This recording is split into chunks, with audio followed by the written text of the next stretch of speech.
Hello, everyone.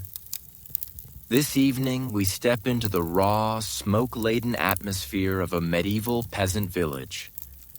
A world where the scent of burning logs clings to the beams overhead, and the ground beneath you is nothing more than hard-packed earth, swept only when someone thinks of it and never truly clear of scattered chicken feathers. You're standing inside a single-room dwelling, where faint candlelight flickers across uneven wooden supports, and the air carries the aroma of tonight's stew alongside a more distinctly human note. The straw mattress in the corner is uneven and shared, a tangled heap of blankets, wool, and whatever straw the goat hasn't claimed. You wouldn't last long here if you expected anything resembling modern privacy or romance. So, before you get too settled, take a second to like the video and subscribe, but only if you truly enjoy the content. And let me know in the comments where you're watching from and what time it is for you right now. Now dim the lights, and let's begin this evening's journey together. You walk across the compacted dirt floor, feeling its rough, uneven surface beneath your bare feet. In the corner, the straw bed has molded itself over years to the shapes of those who sleep on it.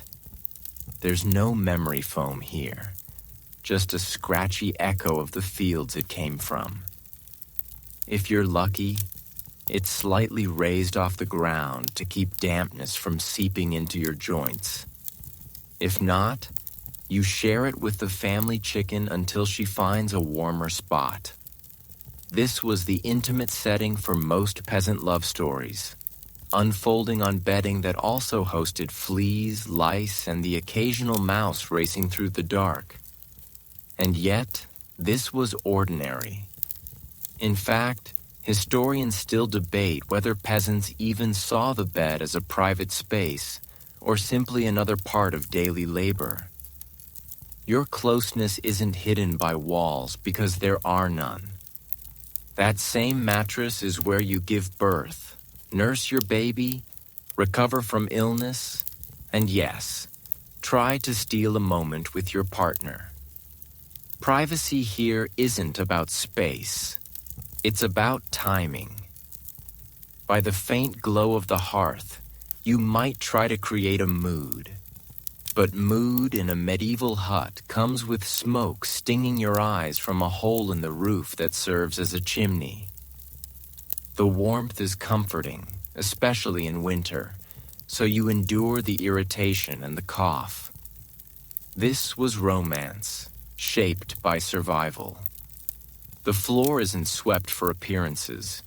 It's cleared so you don't trip over a stool on your way to bed. You might even have to nudge the family dog or sheep aside before crawling under the wool blankets. The key historical truth is this. Most medieval peasants lived in one-room homes where every part of life happened in the same space. Archaeological evidence from peasant cottages shows that sleeping areas were just one section of a multi-purpose room, with animals sometimes kept under the same roof for warmth. That means the soundtrack to your love life might include a goat's bleat or the clank of a cow's chain. Here's the strange part. Some couples actually found this comforting. The familiar sounds, the nearness of people and animals, the steady rhythm of breathing in the dark, it all created a sense of shared existence that, in their world, was as romantic as a candlelit dinner. If you look closely, a medieval peasant's idea of intimacy was a communal experience, though hopefully without the neighbors literally joining in. Still, there were small ways to carve out privacy. You might hang a rough linen curtain from a beam to create a modest sleeping nook. You might scatter fragrant herbs in the straw to keep bugs away and add a pleasant scent. Imagine tucking sprigs of lavender into the bedding knot for aesthetics. But because otherwise the smell might drive you away before any romantic talk could begin. And remember, there's no evening walk to the cinema or dinner at a candlelit restaurant. Courtship, marriage, and family life all happen within the same few square meters. That means your intimate conversations take place next to a pot of stew and under the crooked gaze of Saint icons on the wall. It's humble, yes, but deeply practical. Historians still argue whether peasants saw intimacy as separate from daily life, or just another necessary task, like baking bread or mending clothes. There's something grounding about it. No elaborate setups, no checklists, just the willingness to connect wherever you can, even if that means on a lumpy bed with pigs rustling in the background. The packed earth floor beneath your feet carries the day's history.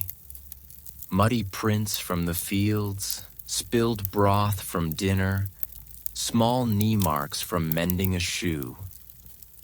And now, in the fading firelight, it becomes the stage for something softer, quieter, more human. You shift the blankets, settle onto the straw, and accept that romance here isn't about setting the scene. It's about finding it, no matter how much dirt is on the floor. You wake to the smell of hay and the soft shuffle of animals outside. The roosters have long decided dawn is whenever they please. You step into the morning chill, pulling your rough wool cloak around your shoulders, and the first thing you see is the barn, the social center for the young and hopeful. Courtship here is nothing like noble serenades. It's woven into the rhythm of work, and work is everywhere. You've been noticing how a certain person carries water buckets, the easy swing in their step, the way they toss hair back when it falls in their eyes. In a medieval peasant's world, flirting happens between tasks. You lift a grain sack together. You drink from the same ladle, and if the moment feels right, you hold it a second longer when passing it back. The barn isn't just for oxen. It's a place for subtle exchanges. The core historical fact is that rural courtship often centered on shared labor harvesting, threshing, milking. These were chances for young men and women to be near each other without breaking community rules. Many villages saw work gatherings as safe spaces where romance could grow without suspicion. It sounds wholesome, but there was always a spark of possibility. And here's the quirky part. Some communities had playful work games meant to allow a bit of contact under the cover of labor. Imagine a hay bundling contest where pairs tie and stack together, ending up laughing, tangled in stalks, brushing against each other by accident. It wasn't just fun. It was a sanctioned loophole in social norms. You lean your pitchfork against the wall and watch a couple near the feed trough taking forever to adjust a rope on the ox harness. The older women mutter about wasted time. The younger ones pretend not to notice, though they glance often. You feel the barn as a living thing, its timbers soaking up the rustle of straw and the soft, conspiratorial laughter of those inside. Historians still debate whether such spaces were left unsupervised on purpose to encourage marriages, or if it was just a side effect of necessity. Someone had to work the fields while others tended animals. Either way, barns became neutral zones where rules bent just enough for possibility. If you wanted privacy, you might slip into the loft pretending to fetch more straw.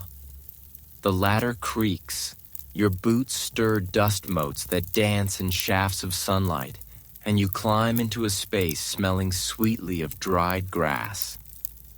From here, you can see the whole barn below, invisible unless someone looks up. It's not soundproof, but it's removed enough to feel daring. There's a special romance in the barn's sensory world. Warmth from the cows, muffled hoofbeats, the faint trickle of water in the trough, and the rich, earthy scent that clings to your clothes afterward. To a modern nose, it might not seem ideal, but to a medieval peasant, it was comfort, abundance, and life itself. Sharing that space with someone you like is almost an unspoken promise. I am part of your work, your days, your future.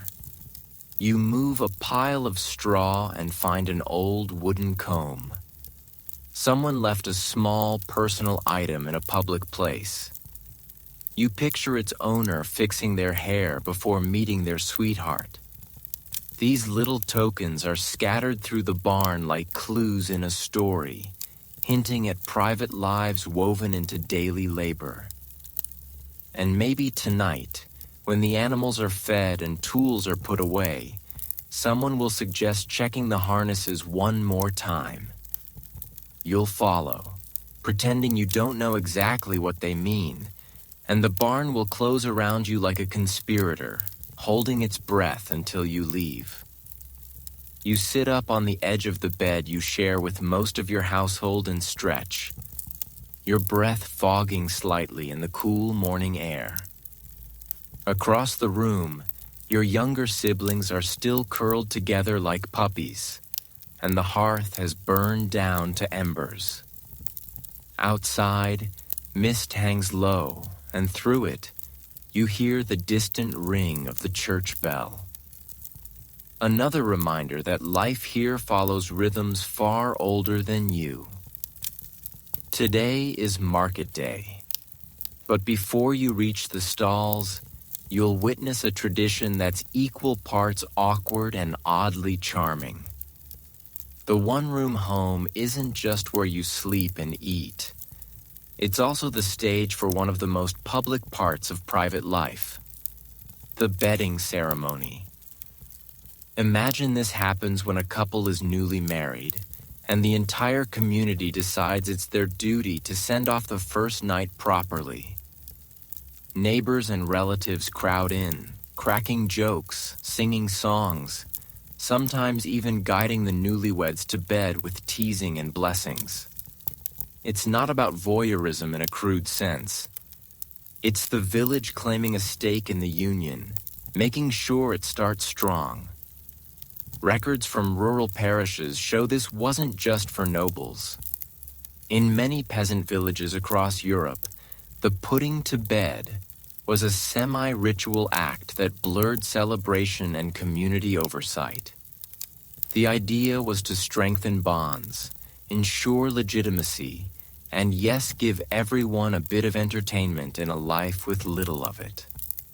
In one 14th century French village account, the groom's friends carried him into the bedroom on their shoulders, while others tossed handfuls of grain across the bed for fertility. In another from rural England, the bride's veil was snatched at the doorway, supposedly to let blessings in, but clearly for a burst of rowdy laughter.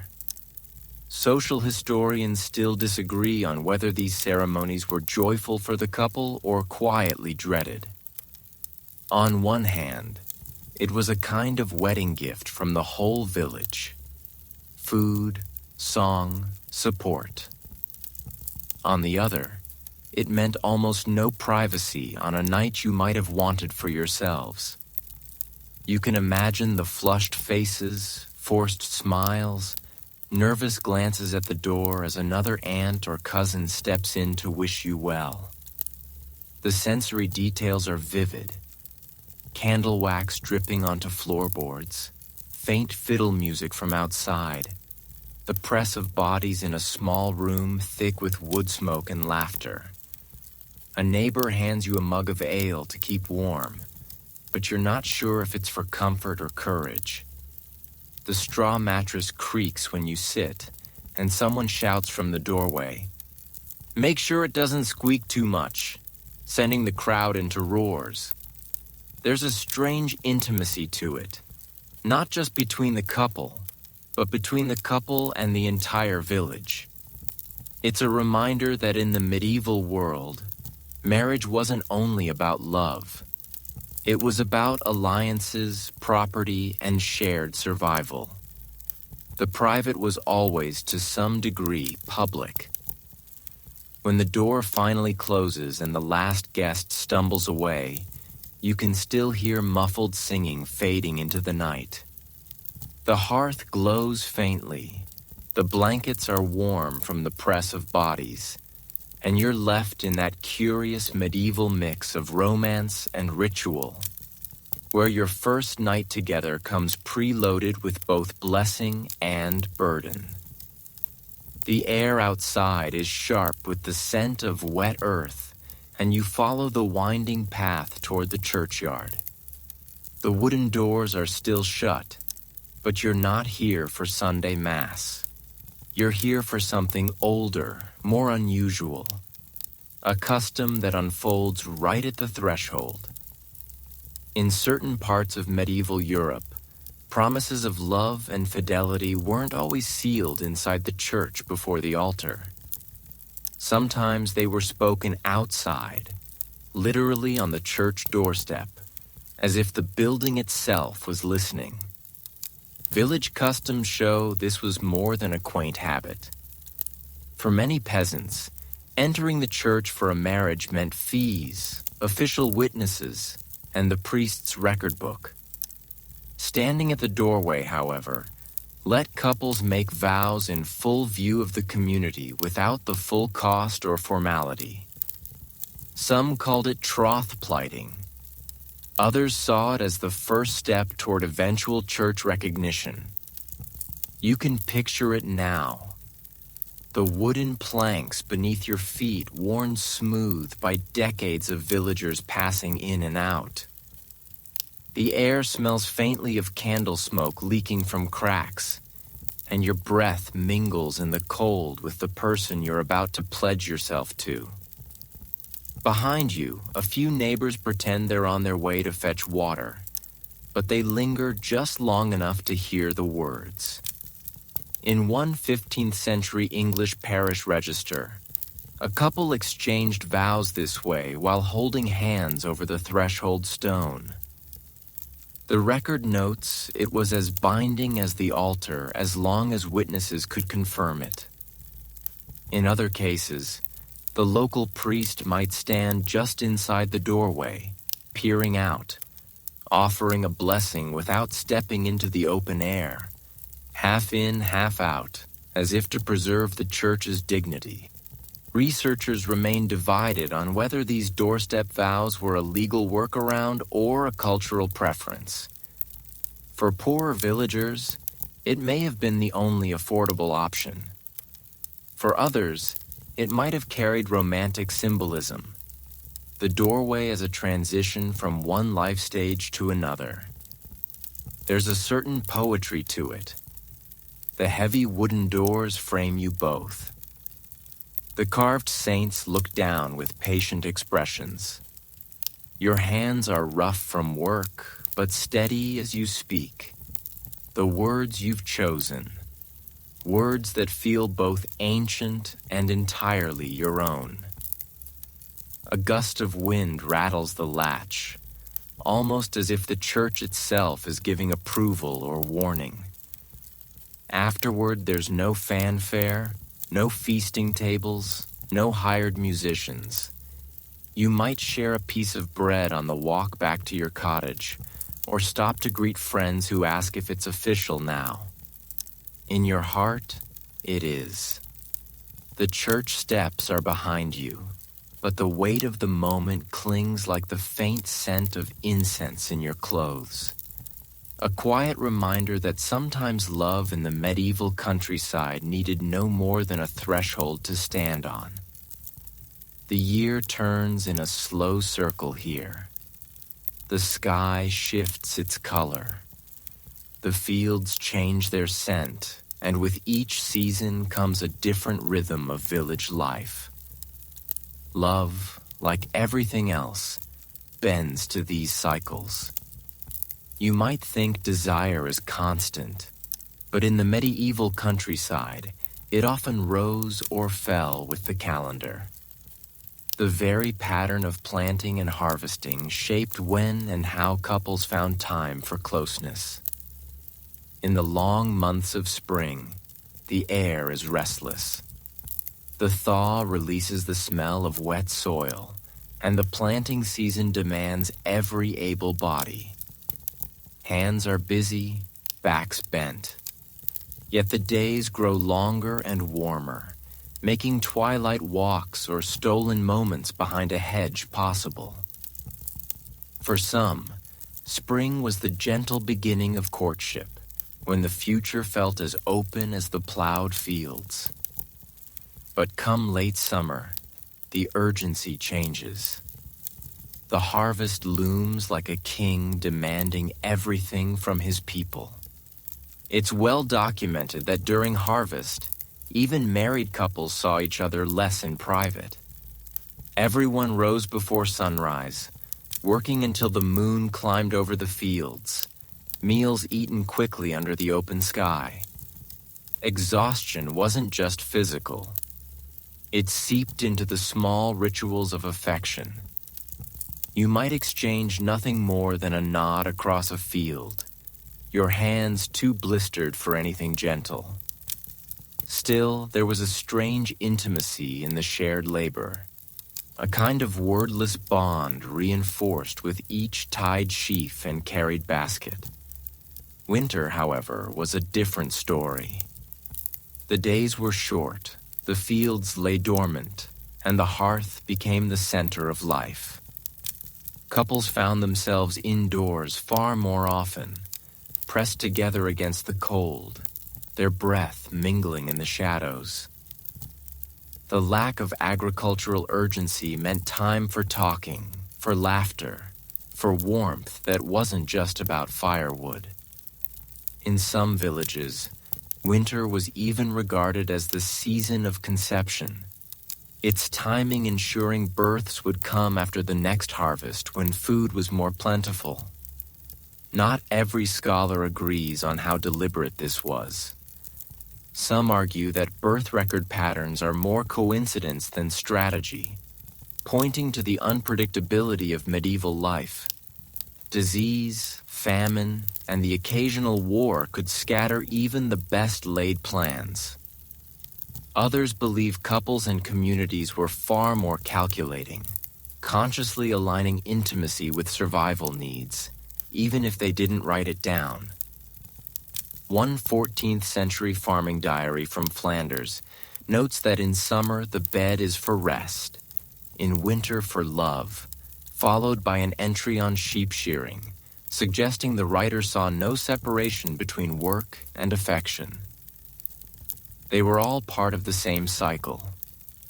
Imagine the comfort of that rhythm, the way it sank into your bones, the busy urgency of planting, the long silence of winter evenings, the soft in-between days of autumn when the year seemed to sigh before starting over. The sensory contrast between seasons was stark. Summer's love smelled of sweat and fresh-cut grass, the air alive with crickets. Winter's love was wrapped in the smell of wood smoke and wool, with only the creak of cottage beams to break the hush. In spring, you might find yourself laughing with your partner while mending tools in the yard, sunlight spilling over the garden plot. In autumn, you'd trade those bright hours for the slow satisfaction of sharing a jug of ale by firelight, knowing the fields were done for the year. Market gossip often reflected these patterns too. In spring, you'd hear whispers of who had been walking together after Vespers.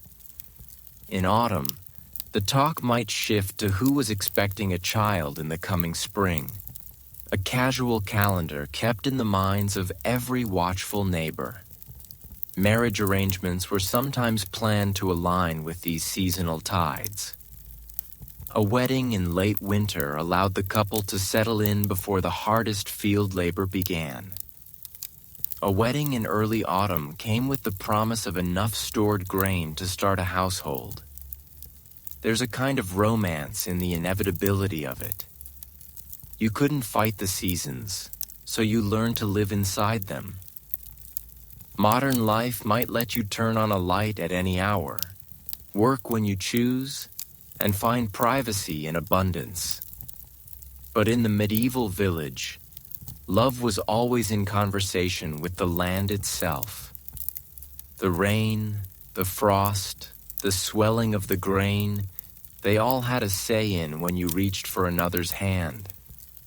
And so you find yourself on a late winter night, the wind pushing against the shutters, the fire painting the walls in flickering amber. There's nowhere to be tomorrow except where you already are. No field calling you before dawn. The year will quicken soon enough, but for now, you can let the slow heartbeat of winter set the pace. In this season, desire doesn't hurry. It settles in, uncoiling like a cat by the hearth, content to linger. The barn smells different after dusk. The air turns cooler, the dust settles into the shadows, and the last golden streaks of sunlight fade from between the gaps in the timber. You know the work is done because the animals have gone quiet, save for the occasional slow shuffle of hooves or a contented sigh from the cow stalls. And yet, for some, the real purpose of climbing that ladder into the loft is only beginning. Across medieval villages, lofts served more than their obvious function of storing winter feed. They were high, secluded, and muffled by the scent and texture of hay places where you could be out of sight without being far from the center of life. Written accounts from rural communities mention stolen conversations and whispered courtships that bloomed in the dim half-light above the barn floor. The loft was a liminal space, private enough to feel daring, public enough to avoid suspicion if someone happened to pass through. The hay up here is dry and sweet-smelling, prickling against your skin but soft enough to sink into. You can see the moon through the gaps in the roof slats, its pale light falling in fractured lines across the floorboards. From this vantage point, you watch the yard below. Someone closing the henhouse, a dog nosing at an empty bucket, while your companion leans close, their voice low so it won't carry. Some researchers point out that lofts offered more than romantic seclusion. They were also safe spaces for exchanging secrets, making plans, or sharing gossip. In communities where nearly every word you spoke could travel by morning, the loft gave you a rare pocket of control over your own story. Whether you whispered about love or a neighbor's scandal, the hay muffled the sound as surely as it muffled the footsteps of mice darting between the bales. Not every loft story ended in affection. Folklore from certain regions paints them as places of mischief or youthful rebellion, where daring boys might boast of sneaking into the loft, only to have the ladder pulled up after them by giggling girls. In some tales, a stern elder would climb up unannounced, scattering the quiet like startled pigeons. These stories served as warnings and entertainment in equal measure, retold with knowing smiles by the hearth. One 15th century German village chronicle describes an incident where a loft meeting led to a public reckoning in the square. The couple had been found lying back on a heap of clover hay, boots off, cheeks flushed not indecent by modern standards, but suggestive enough for the watchful eyes of their neighbors. The punishment? They were ordered to clean the entire barnyard together, a sentence that probably pleased the gossips more than it shamed the pair. There's something about the sensory world of the loft that lingers in the mind. The tickle of straw in your hair, the faint warmth of hay that's been holding sunlight all day. the gentle rustle as you shift and settle in. You hear the soft breathing of the animals below, steady as a heartbeat, and the occasional creak of the wooden beams adjusting to the cooling night air. The loft becomes a cocoon, wrapping you in its golden walls, making the outside world feel distant and unimportant. In that quiet, you're aware of how small the village is, how little space there is to truly be alone. Yet here, suspended between the floor and the roof, you can imagine you've carved out a corner of your own. A place where laughter is safe, where words can be spoken without ricochet, where time itself feels slower. And when you finally climb down, the ladder swaying gently under your weight, the night air feels cooler, sharper. The yard is almost empty now, the last of the lanterns guttering out. You brush stray bits of hay from your clothes, careful to leave no trace that might catch an elder's eye, and walk home with a faint scent of clover following you like a secret you don't intend to share. Morning comes with a ringing you can hear even through the mist, the deep, deliberate toll of the church bell. It's not Sunday service. This is the sound that draws villagers toward the great wooden doors for another kind of gathering. The making of vows in front of those who will hold you to them. The practice is older than many of the cottages you pass along the way, and it unfolds in a manner that's both solemn and oddly informal. The church doorway stands open, but the couple does not step inside. Instead, they meet just outside the threshold, where the carved lintel casts a shadow across the worn flagstones. The spot feels charged, as though the air itself is holding its breath.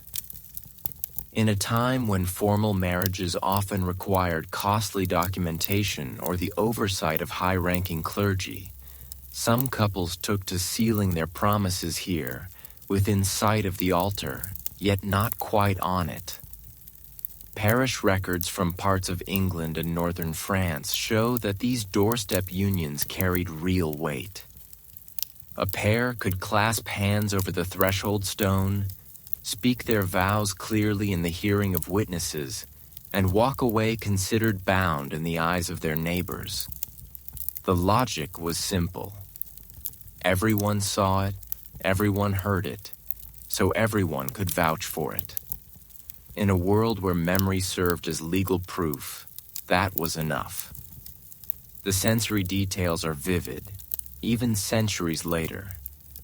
The air smells of old oak and damp stone. The morning light filtering through stained glass spills faint colors on the ground. A neighbor stands nearby with a basket of onions, pretending she's only passing through, but her gaze is fixed on the couple's clasped hands. Somewhere a child giggles before being hushed. The priest might be just inside, his robes brushing the doorway as he leans forward to murmur a blessing without ever stepping into the sunlight. There's disagreement among scholars about the meaning of this half-in, half-out ritual. Some see it as a clever dodge to avoid certain church taxes or legal entanglements. Others argue it was steeped in symbolism, the doorway as the meeting place between the sacred and the secular, a threshold to a shared life. Perhaps, as with so many rural customs, it was both practical and poetic all at once. In one remembered tale, a bride wore no veil but carried a sprig of rosemary, and the groom brought her a loaf of fresh bread. After their vows, they broke the bread together, each taking a piece before offering some to the small crowd. The act was simple, unadorned, but it bound them to each other and to the village's shared table. When the words are spoken, the witnesses nod and murmur approval. The couple steps back from the shadow into the full light of the square, where the day's ordinary bustle begins again. Bargaining over turnips, the clatter of a cartwheel on the cobbles, the smell of baking bread drifting from a nearby hearth.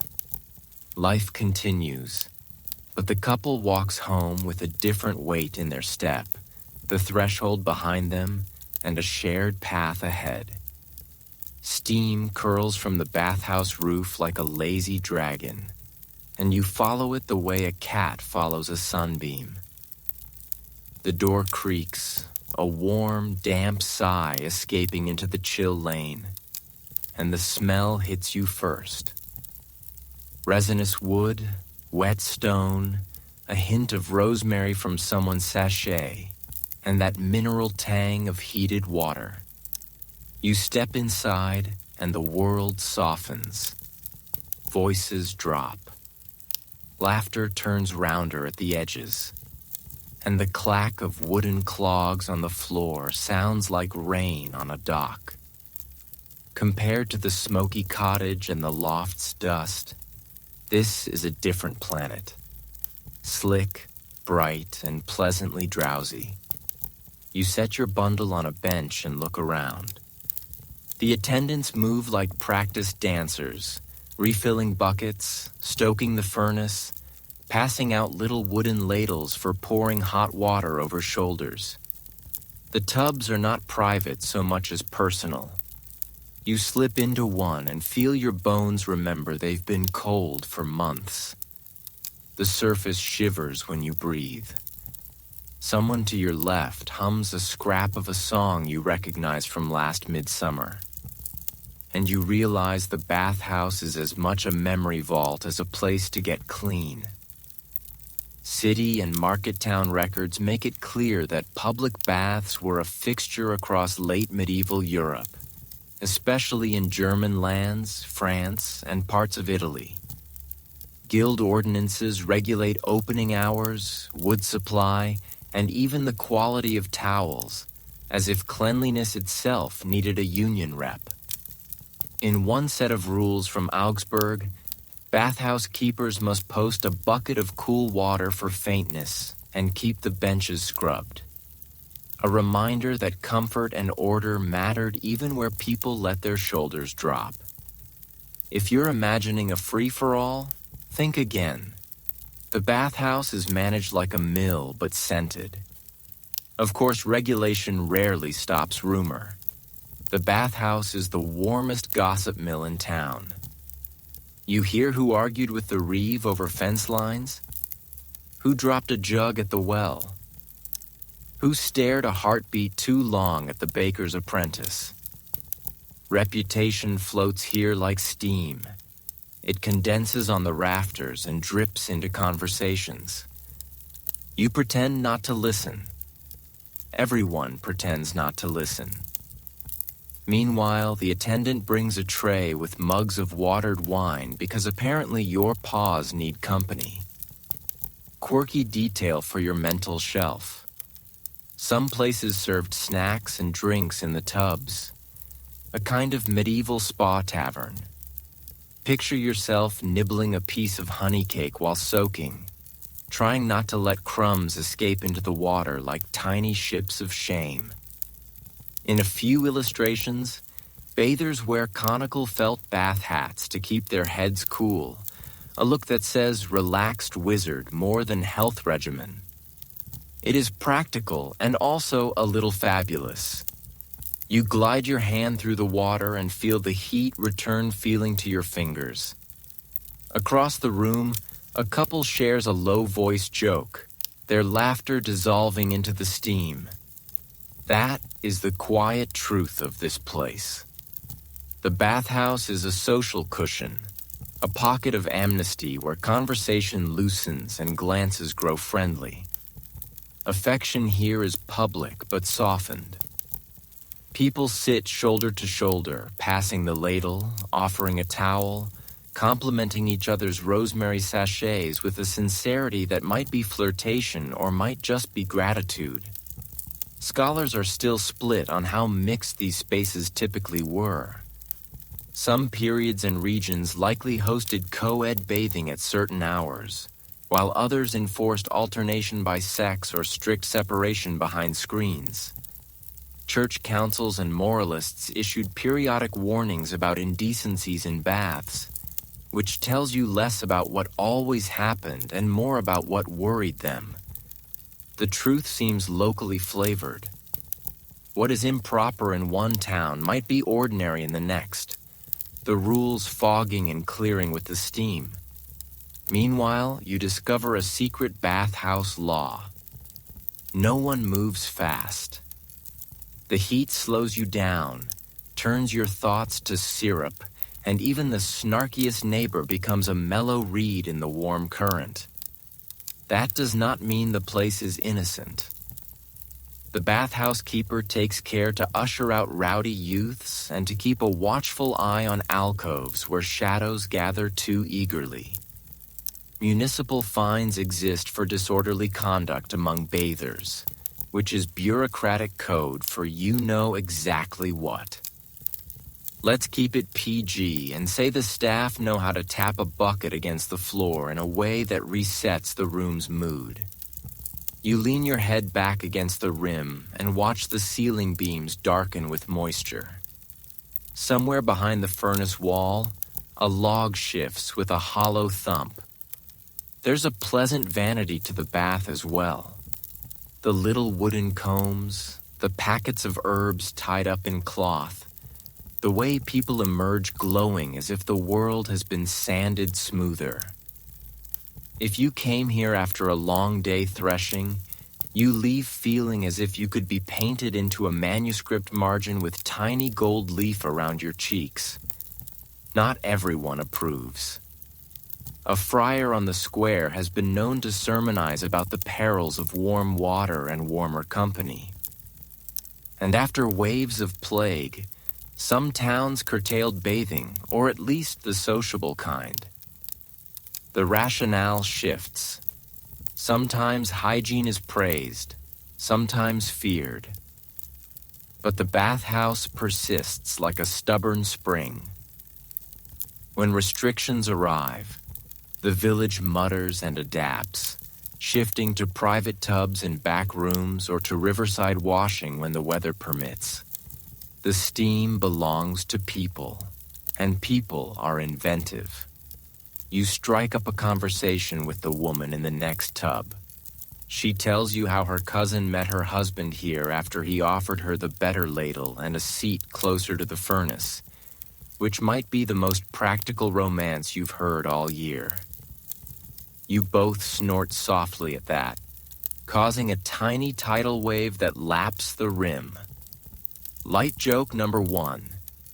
You note that nothing says "I care about you" like upgrading someone's ladle. Light joke number 2 arrives when an attendant scolds a boy for cannonballing into a tub, which is apparently not a sanctioned medieval swim move. Light joke number 3 is your internal vow to invent a line of luxury bath hats and become, as the minstrels say, absurdly well-to-do. Under all the humor lies a tender truth. The bathhouse gives peasant life something it rarely offers: sanctioned pause. The door shuts out chores. The heat unwinds the day. And you are allowed, if only for an hour, to be a body floating in comfort rather than a pair of hands pulling, lifting, mending, hauling. That change in posture invites a change in feeling. Conversations tilt toward confidences. Eyes soften. A shoulder leaning lightly on another's becomes both a thank you and a maybe. Early modern moralists later tried to paint bathhouses as dens of vice, and there were certainly places where sex work attached itself to the business like ivy. But the picture is broader and warmer. Many bathhouses were family enterprises, their ledgers full of wood deliveries and towel laundering, their rooms busy with elders, children, and laborers seeking heat and quiet. If temptation rises with the steam, so too does kindness. The truth you carry out with your towel is complicated and humane. When you finally climb from the water, your skin feels new. Your hair smells faintly of herbs, and the evening air outside has the texture of silk. You step into the lane with slow feet, the world a little fuzzed at the edges in the nicest way. The bathhouse door closes behind you with the soft thunk of a satisfied book. Tomorrow's chores will return with their sharp elbows, but tonight, your body remembers softness, and so does your heart. You tuck that memory away like a warm pebble small enough to carry, heavy enough to matter. The village green looks almost ordinary by day. Patches of grass worn thin by passing feet, a few benches weathered into silver gray, chickens pecking in the dust. But tonight, it's transformed.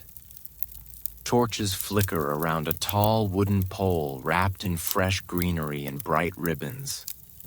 Drums thump in an unhurried heartbeat, and the air smells of wood smoke, crushed grass, and something sweet baking in a nearby oven. The maypole dance is about to begin, and with it, a night that toes the line between tradition and temptation. May festivals in medieval Europe were a curious blend of sacred and unruly.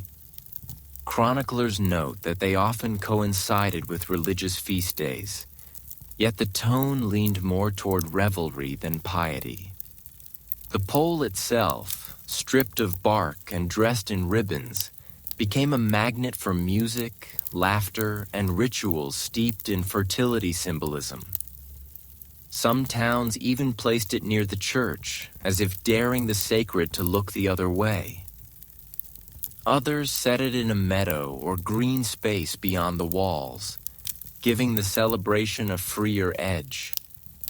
A 15th century account from the Low Countries describes the maypole dance as a weaving of bodies as much as ribbons pairs stepping in and out, circling and crossing paths until the pole was dressed in a braid of color. The participants weren't randomly chosen. Glances exchanged earlier in the day determined who danced with whom. A hand lingering a fraction longer on the ribbon was sometimes all the signal needed to arrange a meeting after dark. The soundscape is layered, drums low and steady, flutes darting between the beats, the occasional call from someone offering mugs of spiced ale. The ribbon snaps softly in the breeze, and when the dancers pass near, you catch the scent of crushed flowers woven into hair. If you stand at the edge of the circle, you can watch alliances form and dissolve in the space of a song. Scholars debate whether these dances were primarily about matchmaking or about reinforcing community ties. Some argue that they offered sanctioned opportunities for flirtation under the watchful eye of the village, while others suggest the focus was on collective joy with romantic pairings as a byproduct. Either way, the energy was unmistakable, an undercurrent that made the air feel lighter, the night more elastic. Quirky customs emerged from region to region. In some English villages, the maypole wasn't just for dancing. It was climbed by daring young men competing for small prizes tied to the top. In certain alpine regions, a bachelor might plant a decorated pole outside a woman's home as a declaration of interest. In both cases, the gesture mixed bravado with a hint of public claim, and the resulting gossip could fuel the next week's market chatter. From where you stand, the dance is hypnotic. Feet kick up dust in perfect counterpoint to the ribbons winding tighter around the pole. There's a rhythm to the weaving, and when the music shifts, the dancers reverse, unwinding what they've made, a quiet reminder that connections can loosen as easily as they form. You feel your own body swaying in time, even if you never touch a ribbon. The night deepens. Lanterns swing from posts, casting warm puddles of light across the grass. The music softens, replaced by scattered conversations and laughter that carries across the green. Somewhere in the shadows, a few pairs drift away, disappearing into the lanes that spiderweb out from the village heart. No one pretends not to notice, but no one comments either. It's part of the rhythm, as natural as the weaving and unweaving of ribbons. And when the last drum beat fades, the maypole stands alone, dressed in its tangle of colors. Tomorrow it will be just a pole again, a tall stick in the ground with ribbons fluttering in the daylight.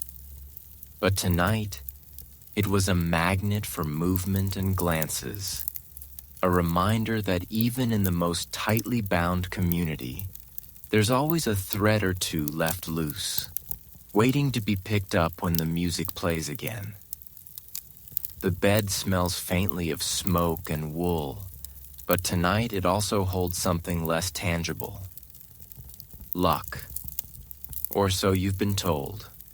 Earlier in the day, you noticed your partner slipping away from the hearth and returning with an oddly lumpy pillow. Now, as you pull back the blanket, you feel it. A bundle tucked beneath the sheets, small enough to hide in a closed fist, but heavy with meaning. In the medieval countryside, superstition wrapped itself around intimacy like ivy, and one of its strangest tendrils was the habit of placing charms in the bed to protect or enhance fertility. Archaeological digs in rural homes have uncovered tiny pouches, knotted cords, and even small carved tokens hidden near sleeping areas. These weren't decorative. They were working tools of folk belief intended to ward off illness, bad luck, or an evil eye that might harm the couple's chances of conceiving. Some were stitched with symbols, others filled with herbs like rosemary, rue, or pennyroyal plants thought to have power over the body in ways both protective and persuasive. Written notes from 14th century herbalists make it clear that these practices sat somewhere between medicine and magic. A sprig of vervain tied with red thread might be prescribed to encourage the seed to quicken, while certain stones were kept to turn away barren winds. The language is both poetic and opaque, which probably suited the people using it. Mystery was part of the charm's power. One story from an English village tells of a bride who slipped a coin minted in her birth year under the mattress to ensure that her own fortune would grow in the new household. In another, from the hills of Bohemia, couples placed a length of braided hair beneath their pillow, binding their lives together in a literal thread. These tokens were sometimes left in place for months, even years, renewed only when a birth, a death, or a sudden turn in luck demanded it. There's no consensus among historians about how much faith people placed in these objects versus the comfort they provided. Some argue that charms were primarily psychological small assurances in a world without much control over health or fate. Others see them as deeply spiritual, woven into a worldview where unseen forces shaped every aspect of life. Either way, the act of placing something under the sheets before a shared night carried an undeniable intimacy, a wordless message between two people. I want this to be safe, to be good, to last. The sensory side of the ritual was as important as the object itself. Imagine slipping into bed and catching the faint peppery scent of crushed rue or the sweet grassy perfume of chamomile. The knot of thread might press lightly against your hand, reminding you it's there even in the dark.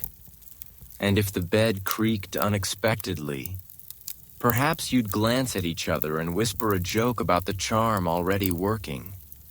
Not all tokens were benevolent. In some cautionary tales, charms were planted by jealous rivals to sour a relationship. A knotted cord with 9 twists hidden deep in the straw might be blamed for sudden quarrels or a run of bad harvests.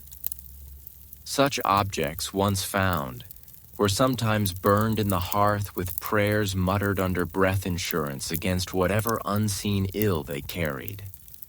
The practice even seeped into local law. One 15th century manorial court record from northern England finds a woman for placing ill-luck herbs in the bridal bed of another, which suggests not only that such sabotage was feared, but that it was taken seriously enough to punish. Folklore often exaggerates, but legal records tend to mean business. Tonight, the charm in your own bed is benign. It rests quietly under the linen, carrying its bundle of herbs and a small bead carved from bone. Whether it works in any measurable way is beside the point. The point is that it was placed there for you with care and intention in a world where care itself is a precious currency. As you settle into the warmth, the tiny knot of fabric feels less like superstition and more like a promise. One you can feel with your fingertips even as you drift toward sleep. The cottage is quiet, except for the slow crackle of the hearth. Outside, the night deepens, and you know that before long the household will sink into the peculiar rhythm of sleeping in shifts. To a modern ear, it sounds odd. Why break sleep into 2 parts? But in the medieval countryside, it was as ordinary as the sound of the bell at vespers, woven into life. The pattern went like this. After the evening meal, everyone would drift toward bed and sleep for a few hours, the first sleep. Then, sometime after midnight, you'd stir awake, not just from habit, but because the fire needed tending, the animals might need checking, or certain quiet tasks were best done while the village slept. This in-between period, called the watch or dead of night, could last an hour or more. Afterward, you'd return to bed for your second sleep, which carried you through to dawn. Records from early modern court testimonies and 13th-15th century household accounts make it clear that this segmented pattern was common enough to be unremarkable. The very phrase "first sleep" appears casually without explanation in letters and depositions, as if no one needed to be told what it meant. Medical texts of the time even advised on what to eat between the 2 sleeps to avoid indigestion. Light bread and warm ale if you could manage it. It's during that midnight interval that some of the village's most private encounters happened. With the younger children and elders still asleep, couples found themselves in a rare cocoon of quiet. You could talk without the constant hum of daily chores, share a cup of broth, or slip out under the stars for a walk down the frost-silvered lane. This was the hour for murmured stories, gentle teasing, and plans for the next day that might never survive the morning's bustle. Folklore gives the watch a faint shimmer of magic. In certain regions, people believed this was when dreams could spill over into waking, when prayers were most potent, and when intentions whispered aloud might travel farther. For couples, that lent the time a subtle charge, as if anything shared in the dark might be more binding. Some scholars suggest that this pattern also served practical needs. In households where space was scarce, waking in the middle of the night allowed for a rearranging of sleepers, a check on infants, or a rotation of who got the warmest spot by the fire. Others point to the agricultural calendar during lambing season, for example. Those midnight hours were ideal for checking the pens without disrupting the rest of the night. You can picture it now. The glow from the hearth, dim but steady, the smell of wood smoke mingled with the faint tang of wool blankets. Outside, the air is so still you can hear the creak under its thin crust of ice. Your partner stirs, stretches, and meets your eyes in the half-light. There's no need for words. The rhythm of the watch has been in your bones since childhood. You share a sip of ale, maybe a laugh about the neighbor's goose that escaped again, and then the silence folds back over you both. Eventually, you slip into the second sleep, the one that carries you toward the rooster's call. It's a deeper rest, less restless than the first, as if the body has already let go of its unease in that wakeful middle stretch. When morning comes, you rise into the day knowing you've shared not just a bed, but a rhythm. A quiet middle chapter that belongs only to those who live by the pattern of the land and the slow arc of the night. By the time winter's grip loosens and the days stretch past supper, the village is ready for something wild.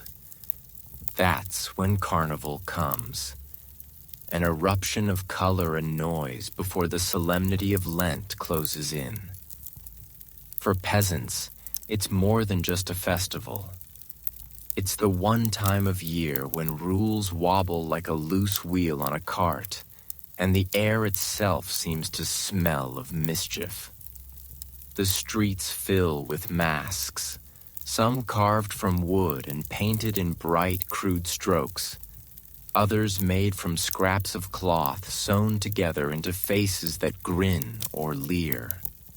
Behind each mask, a neighbor you might recognize by their walk or their laugh, though for today you pretend not to. Musicians roam in loose packs, drummers with skins tight enough to wake the next village, pipers darting melodies in and out of the crowd like quick birds. The air carries roasted chestnuts, spilled ale, and the faint sharpness of smoke from torches waving above the heads of dancers. Accounts from 14th and 15th century towns describe carnival as a world turned upside down. Social ranks blurred. Servants dressed as lords, women as men, and the poorest might play judge in mock trials staged in the square. In rural districts, the festival sprawled beyond the streets into fields and barns where plays and games tilted toward the body. This was the annual safety valve for a community under constant watchfulness, an officially sanctioned rebellion against its own rigidity. One chronicle from Flanders tells of marriage markets during carnival, where couples real or pretend were paired off by a self-appointed mayor of fools for the night. Sometimes these matches ended when the masks came off. Other times they became actual betrothals weeks later. It was a chance for courtship to bloom under cover of chaos, for shy glances to sharpen into open laughter without fear of disapproval. The sensory overload was part of the point. Imagine standing in the square at dusk. Torches flare against the deepening blue sky. Ribbons whip in the wind. And the drums are so loud they feel like they're inside your chest. You taste sweetness from a stolen bite of honey. Hear the whoop of someone leaping over a barrel. Smell the heady mix of sweat and spilled wine. It's dizzying, almost dreamlike, as if the world's edges have gone soft for the night. Not everyone approved, of course. Church sermons from the period rail against unseemly conduct and public lewdness during these days, warning that the devil walks most freely behind a mask. Yet the festivals persisted, shifting location or adjusting their dates when authorities tried to rein them in. People needed their carnival like they needed bread. Both fed a hunger that was more than physical. A curious regional twist appears in some alpine villages where carnival included a procession of the bed. Young men carried a large wooden frame draped in blankets through the streets, inviting onlookers to climb in for a joke or a mock blessing. It was half comedy, half coded invitation, and entirely in the spirit of bending propriety until it creaked. Some historians see carnival as a form of controlled release, a temporary chaos that reinforced order once it ended. Others believe it was a genuine crack in the social fabric, a reminder that the boundaries could be shifted, even if just for a handful of days. Either way, it offered moments that might never have happened in the rigid daylight world.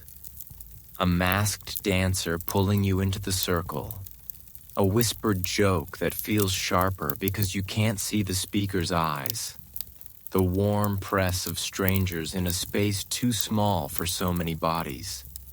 By morning, the streets will be strewn with wilted flowers, broken ribbons, and the dregs of overturned mugs. Masks will hang from nails in the rafters until next year. But tonight, the village moves as one restless, laughing, slightly tipsy organism shaking the dust from its bones before returning to the long, straight days of work. And if some connections made under the mask last beyond the festival, well, perhaps that's just another kind of blessing wrapped in music and smoke. You hear the commotion long before you see it. Boots thudding on packed earth, laughter that tips a little too loud, and a sharp cry that could be mock fear or the real thing. You step out into the lane, and there they are. A knot of young men sweeping past with ribbons tied to their sleeves. A girl hoisted high for a heartbeat, then set down again. As the crowd surges like a river around a rock, someone yells, "Pay the ransom!" Someone else brandishes a garland, and the whole village vibrates with that peculiar blend of festival and warning. Tonight's game is the oldest story with the messiest edges. Marriage by capture, the playful kind that sometimes forgets it's supposed to stay playful. You trail them toward the green. The air smells of crushed thyme and lantern smoke, and the moon looks like a coin no one can reach. The girl's friends circle her like geese hissing, defending, laughing, while the would-be captors perform exaggerated bows and plead for the honor of borrowing the bride. If you're thinking theatrics, you're not wrong. In plenty of European villages, wedding seasons came with mock abductions, staged chases, and ransom games. Shoes are stolen, veils are mislaid, and the bride herself goes missing for an artfully timed 10 minutes until someone produces a jug of ale or a promise of a larger feast. Village memory carries this as custom, the way a body carries a scar. Visible, complicated, still tender if pressed. Legal records from the 13th to 15th centuries show the darker twin of this ritual. Courts across England, France, and parts of the empire prosecuted raptor cases abductions that slid into coerced marriage or worse. Church law after the 12th century made consent central to a valid union, and ecclesiastical courts could nullify marriages when that consent was absent. In the ink of those ledgers, you can hear the other sound beneath tonight's drum beat, the one no one wants to let drown out the music. The page is clear. Sometimes the game stopped being a game. But here, right now, the village insists on the festive script. A boy in a wreath blows a cracked horn. A cousin lays down the rules. The groom must find the missing bride by riddles shouted from different doorways. You grin despite yourself. Riddle 1 is so bad it should be fined by the manorial court. Light joke number 1. You mutter that whoever wrote it owes everyone a new batch of ale for damages to the language. The groom sprints, breath making little ghosts in the air, while the crowd fans out to hide hints under stools, inside hats, and once with tremendous ceremony beneath a sleepy cat. Song breaks out, the sort that thumps more than it harmonizes, and a pair of grandmothers start the clapping, beating time with wooden spoons. A girl tosses the groom's cap from hand to hand, each throw punctuated by demands. A promise for the midwife's new kettle, 2 wheels of cheese for the church roof, an extra barrel for the harvest feast. If ransom is a joke, it is also accounting. Weddings are community projects, and this rowdy ledger ensures everyone sees what is being invested in the union. Ethnographers who later collected village customs describe versions of this far beyond one valley. In some places, the bride's shoe is the hostage, paraded on a cushion until beer liberates it. Elsewhere, the bride herself is kidnapped to a neighbor's cottage where she is plied with sweet buns, while the groom negotiates her return in public half-proof that he can provide. You can almost hear the moral humming under the laughter. A marriage feeds more mouths than 2. The tricky part is intent. Some researchers read these rituals as symbolic rehearsals of an older reality, a domesticated echo of real abductions from an earlier age. Others see them as theatrical tests of generosity and resolve, a way to measure a groom's standing with wallets and wit rather than muscle. The field still has not settled on a single interpretation, and probably never will. Local practice is stubbornly local. What rings constant is the village's need to witness the crossing from single to wed, and to mark that crossing with noise. You catch up to the groom near the alehouse where the loudest riddles are being broadcast from a window full of laughing faces.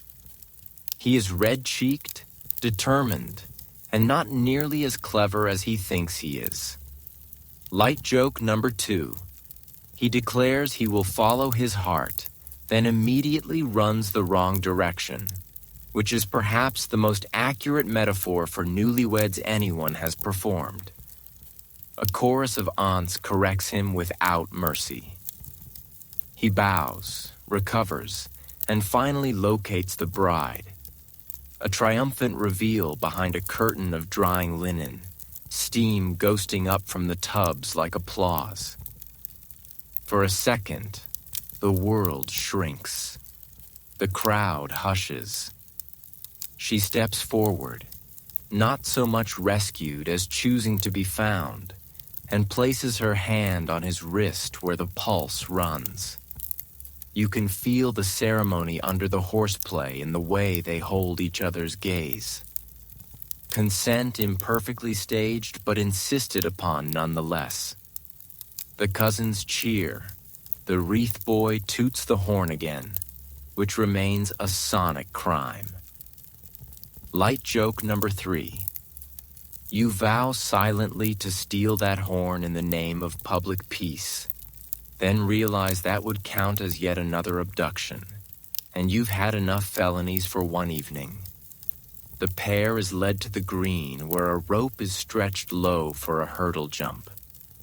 He must lift her, clear the rope, and not drop her in the mud that everyone pretends is not waiting like a hungry mouth.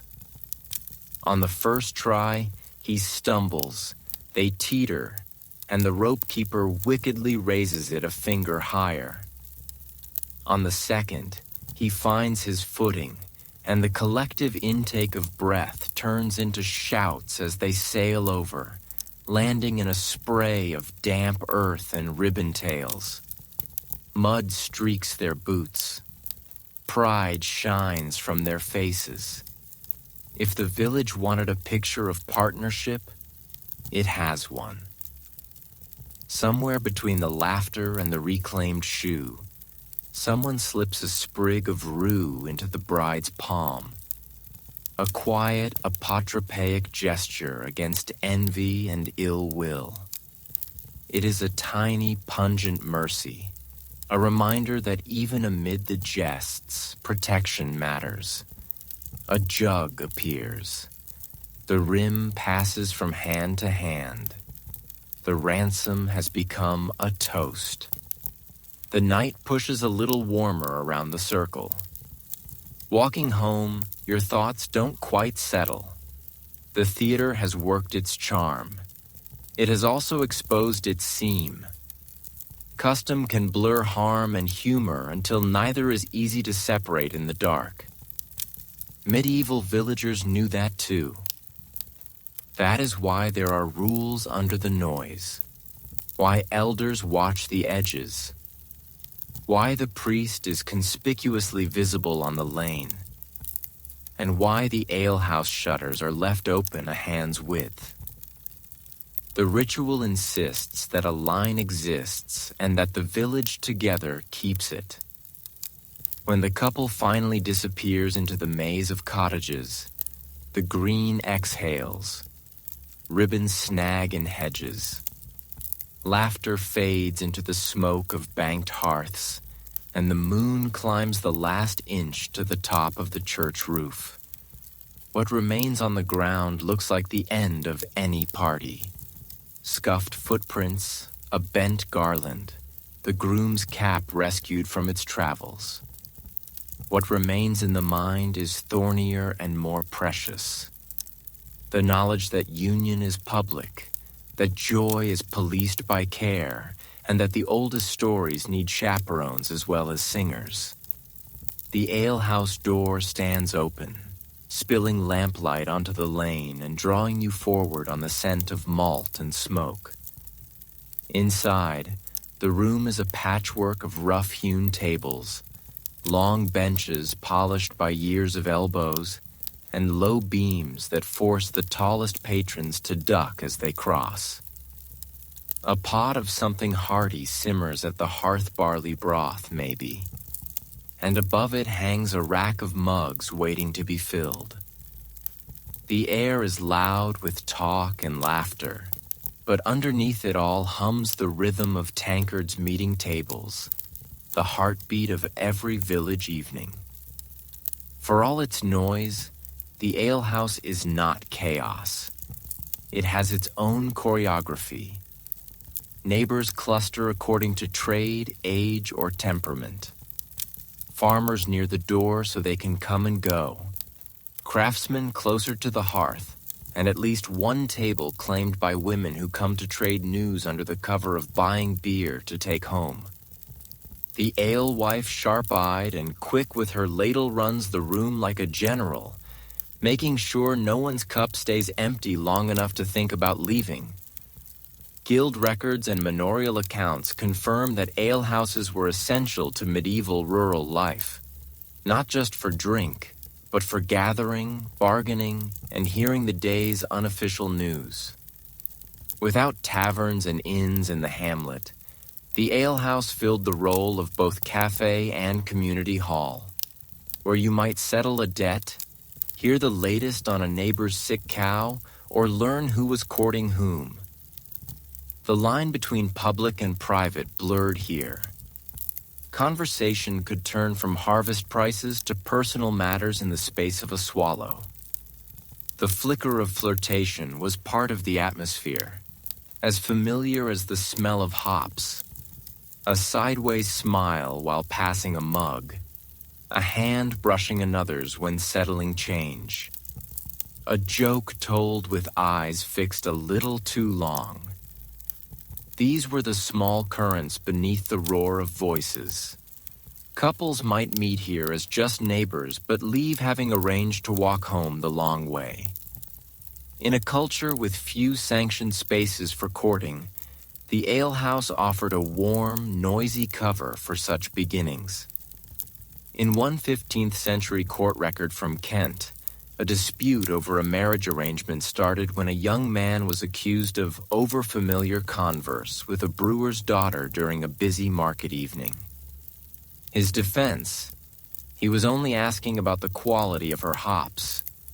The bench of elders fined him anyway, perhaps less for impropriety than for the crime of thinking anyone would believe the excuse. Not all alehouse courtship stayed light-hearted. Sometimes drink loosened tongues past the point of charm, and the alewife would intervene, often by sliding a bucket of cold water onto the table with a pointed look. Some regional bylaws even gave alewives authority to eject anyone who disturbed the peace with importunities, a polite phrase for bothering people who weren't interested. Still, much of the intrigue here was unspoken. You sip your mug and watch the subtle patterns. Who leans in? Who leans away? Whose laughter rises half a pitch when a certain person approaches? The smell of yeast and wood smoke clings to everyone equally, masking whatever scent might have been carried in from the lane. Somewhere in the background, a half-tuned lute is coaxing out a melody that keeps getting lost under the din. Ethnographers studying early modern rural life note that alehouses often doubled as neutral territory, one of the few places where someone from another village might mingle without causing comment. That opened the door to romances that crossed parish lines, which could be thrilling or problematic depending on family alliances and rivalries. Here in the golden lamplight, differences blur. Everyone's hands are calloused, everyone's boots are muddy, and everyone's eyes catch the firelight the same way. The quirks of the room add their own texture. A carved heart in the beam above the hearth with initials too faded to read. A patch on the bench where the wood is worn smooth from years of boots resting against it. A cluster of dried herbs hung over the door. Not decoration, but protection. A quiet nod to the alewife's own superstitions. These details root the space in the same way the ale does. Solid, sustaining, and just intoxicating enough to let the edges of the world soften. You watch as a man offers his seat to a woman carrying a jug, then slips onto the bench beside her rather than returning to his friends. The exchange is brief, nothing more than a few words lost in the noise, but they rise together a short while later and head into the cool night. Whether it's a planned meeting or a chance spark, only they will know. By the time the fire burns low and the talk grows slower, the alehouse has done its work. It has warmed bodies and eased conversations, stitched a few more threads between people and perhaps loosened others.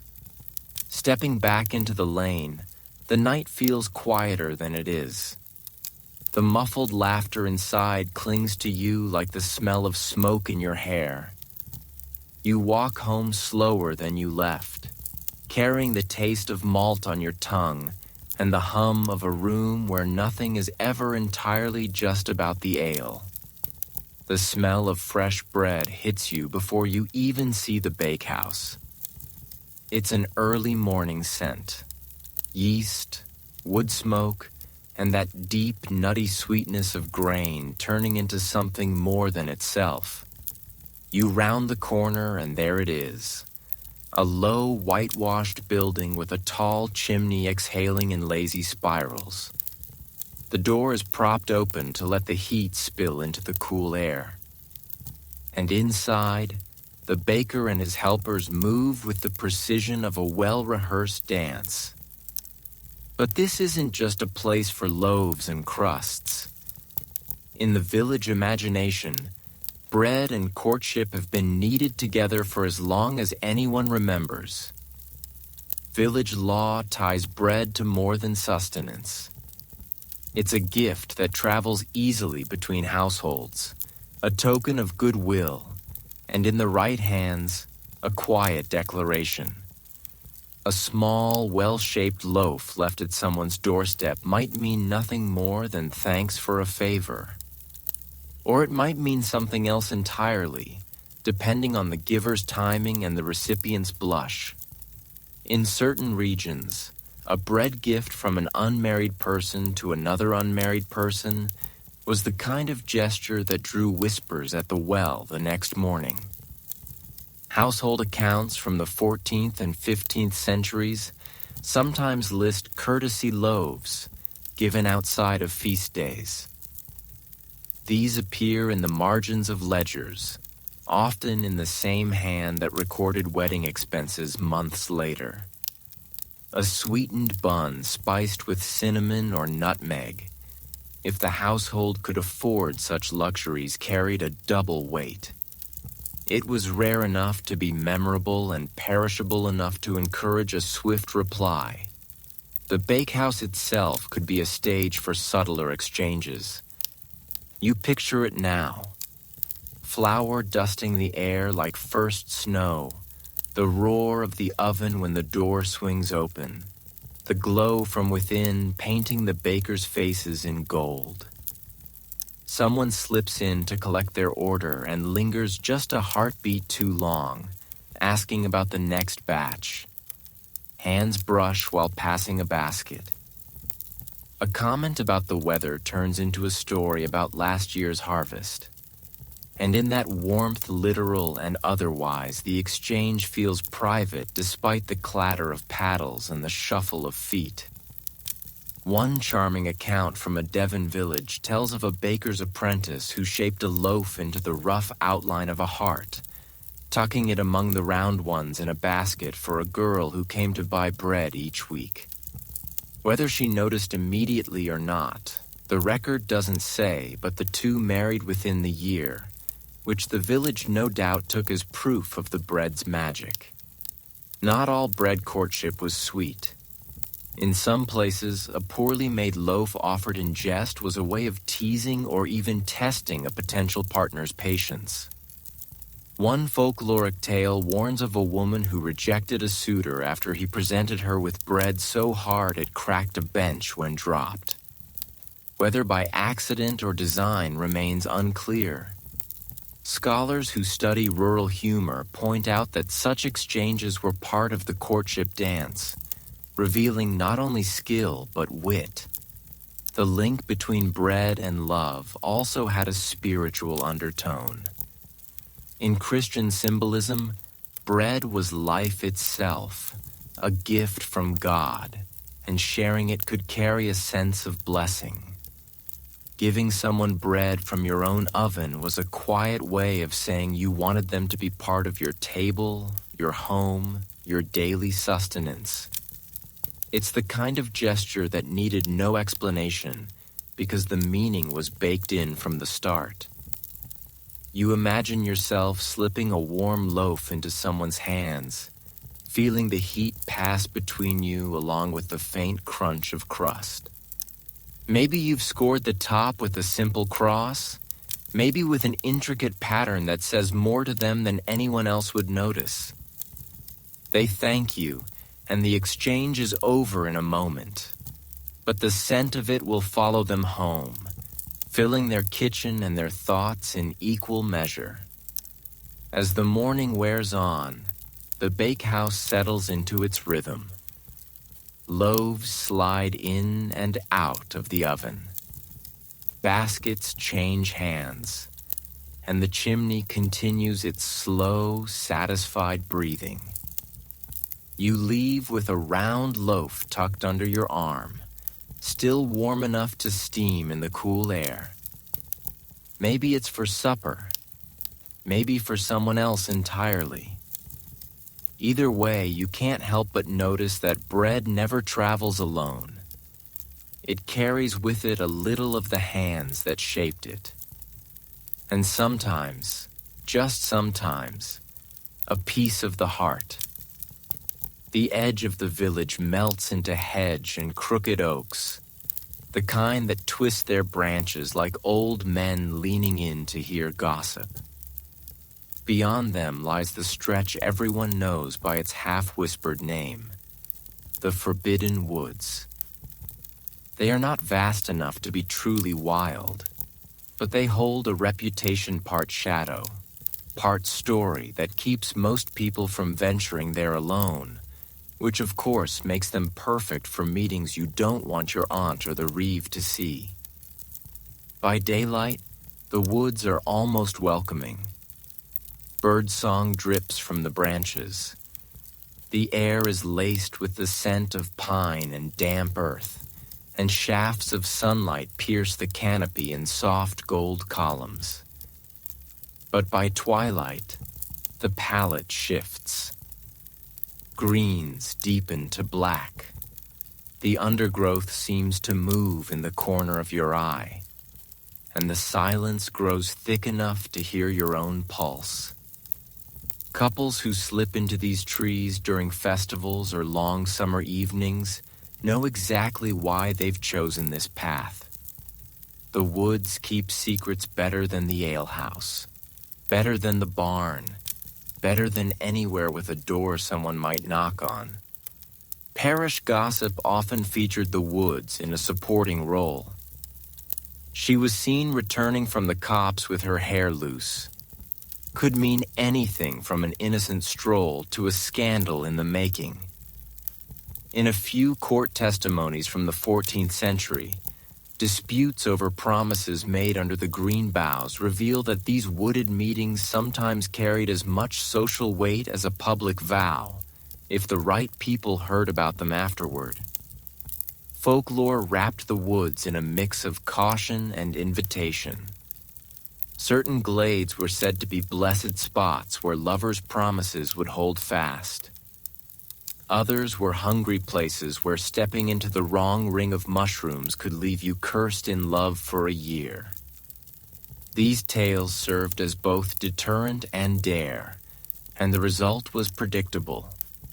Those with bold hearts or curious minds found themselves testing which stories were true. One particularly vivid account from a rural Welsh village tells of a young man who left a posy of wildflowers in the hollow of an oak for a girl he'd been too shy to speak to in public. She found it, replied with a ribbon tied to the same branch. And over the summer, the two built an entire courtship in silent offerings before ever meeting face to face. When they finally did, it was under that same oak, with only the breeze for a witness. Researchers looking into medieval land use note that forbidden didn't always mean off-limits by law. It might simply mean the woods belonged to the Lord's estate, making entry without permission technically poaching. The thrill of trespass added spice to the rendezvous. It also meant an unspoken rule. If you were caught, you claimed you were gathering firewood or mushrooms, even if your hands were suspiciously empty. The sensory pull of the woods is undeniable. You step under the canopy, and the village noise falls away. Leaves shift overhead in a low, constant murmur, as if the trees are holding their own counsel. The air smells cooler, heavier, carrying hints of moss and something sweet you can't quite name. Your boots press into the soft litter of last year's leaves, releasing a faint dry sigh with every step. In that hush, words carry differently. A joke lands softer, a compliment feels sharper. You might share a crust of bread from your pocket, a sip from a flask, or simply lean back against the same tree, letting the shared silence do the work. Light joke number 1 might be a mock complaint about how the branches are conspiring to ruin your hair. Number 2 could be about the squirrels acting as unpaid chaperones. Number 3 is the exaggerated groan when you realize you'll have to pick twigs out of your cloak before facing anyone in the village. Not all woodland meetings end in romance. Some are negotiations over dowry terms, over borrowed tools, over whether a whispered rumor needs quashing. The woods are as useful for diplomacy as they are for courtship.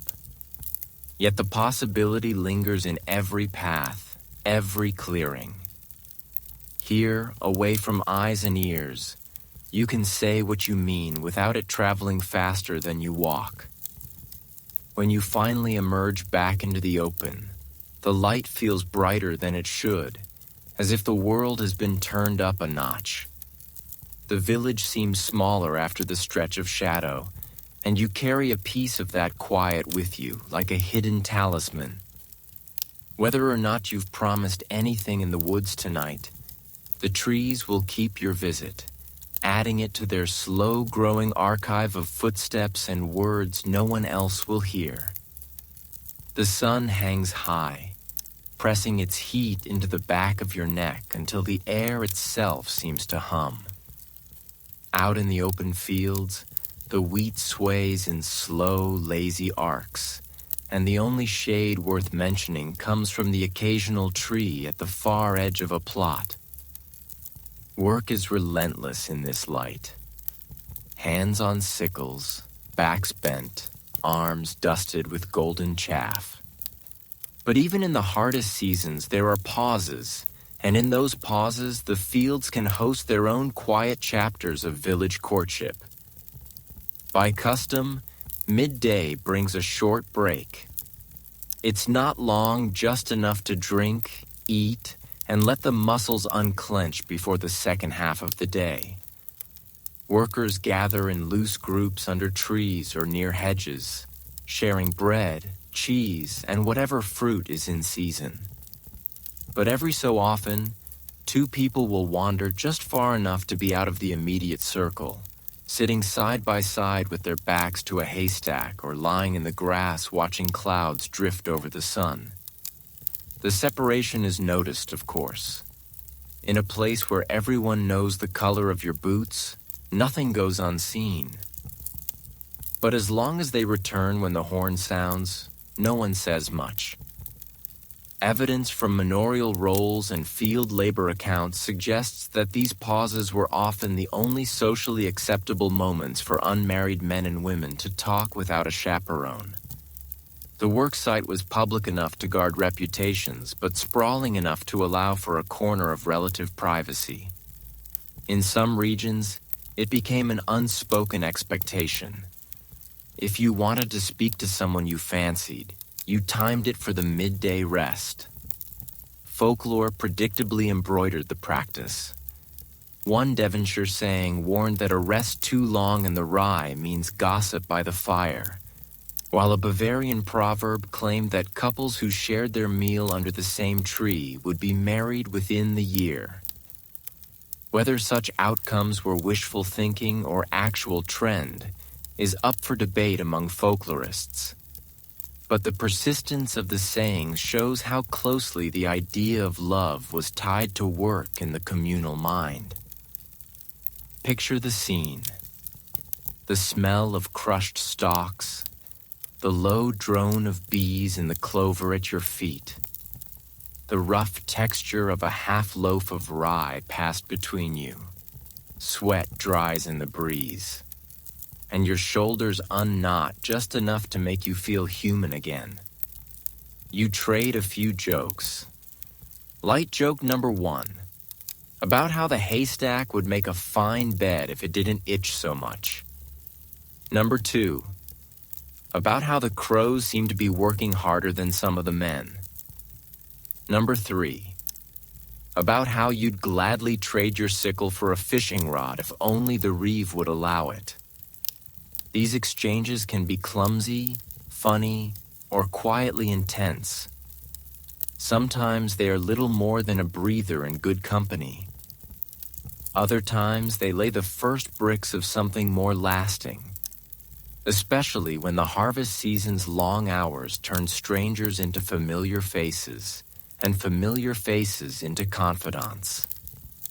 The rhythm of shared labor becomes a kind of background music, and the field itself turns into a witness, mute, golden, and entirely unbothered by human schemes. Scholars of rural social life note that the fields were paradoxical spaces, the most open places in the village, yet also some of the most intimate. There are no walls, no doors, but the sheer expanse of land creates pockets of isolation, like islands in a sea of grain. These moments are fleeting.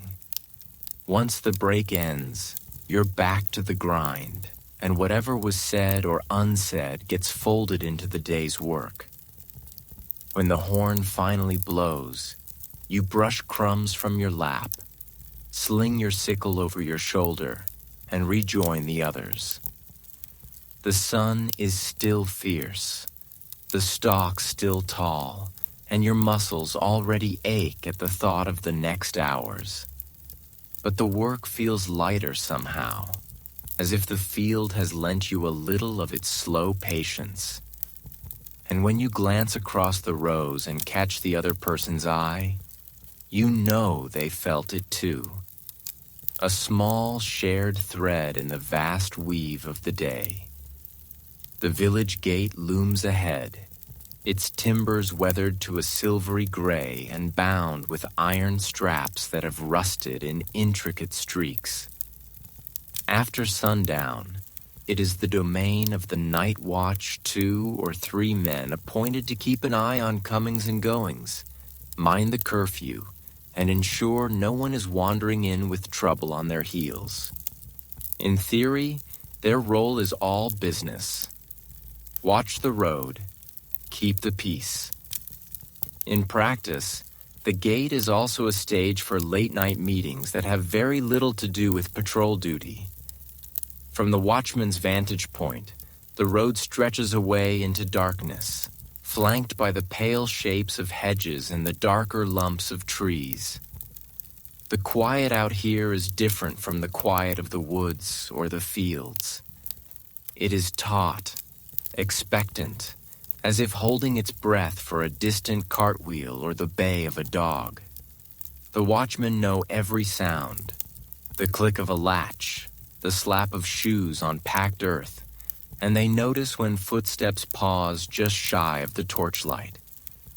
That's when the game begins.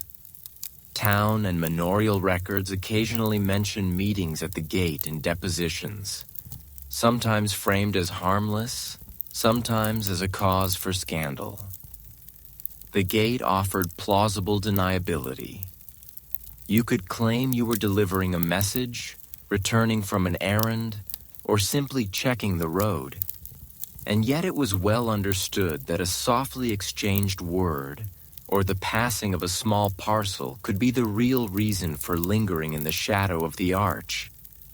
Imagine the scene on a mild summer night.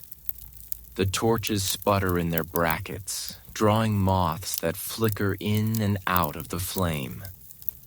A watchman leans on his spear, trading lazy banter with his partner. You approach from the lane, the cool air smelling faintly of cut hay. Somewhere in the dark, someone is waiting for you, maybe in the deeper shade by the gatepost. Maybe already talking to the watch in a voice pitched low. The sensory texture is thick. The creak of the gate hinges when the wind nudges them. The crunch of gravel under a shifting foot. The glow of the torch catching on a silver clasp, or the curve of a cheek. A meeting here is a mix of caution and thrill. Anyone could walk up at any moment, but the space is too public for anything overt. The value lies in the sliver of time it offers, A few words or a glance wrapped in the excuse of a chance encounter. Folklore treats the night watch as half guardians, half gossip brokers. In one Lincolnshire tale, a watchman was said to have matched 3 couples in a single summer by accidentally arranging their paths to cross at the gate. In another from a Provençal village, the watch had to chase away a pair so many times that they finally ordered the gate locked earlier just to get some rest. Whether benevolent or meddlesome, the watch was part of the dance. Historians looking at municipal life in small settlements point out that gates were also liminal spaces, thresholds between the safety of home and the uncertainty of the outside. Meeting there carried symbolic weight. Your conversation existed in neither the public square nor the wild beyond, but in the in-between. That ambiguity gave such encounters a flavor that neither a barn nor a hearth could match. Light joke number 1 might be a whispered claim that you're simply checking the hinges for rust. Number 2 could be an exaggerated salute to the watch as you pass, as if you're the visiting lord inspecting his walls. Number 3 might be to remark when your companion finally appears that they're just in time for the changing of the guard, even if there's only one sleepy man leaning on a spear. The meeting, when it happens, is quick. 2 or 3 minutes, maybe. You exchange news, slip a folded scrap of parchment from one hand to another, or simply share a look that says more than words would.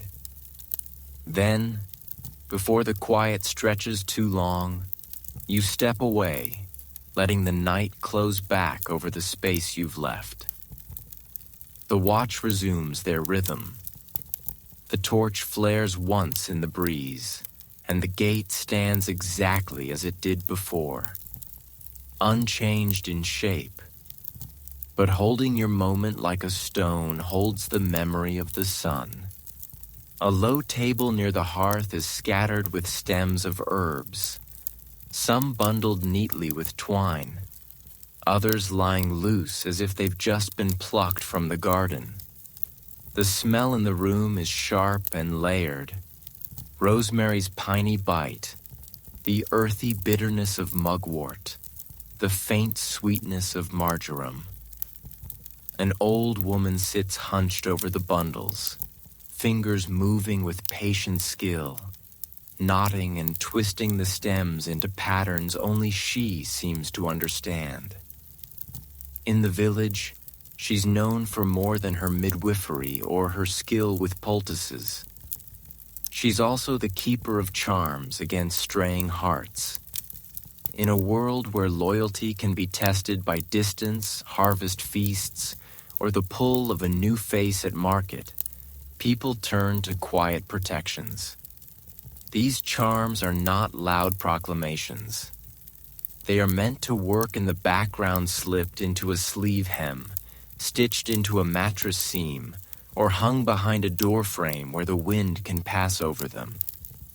They might be meant to bind affection, to ward off rivals, or to remind a wandering partner that their place is here, not elsewhere.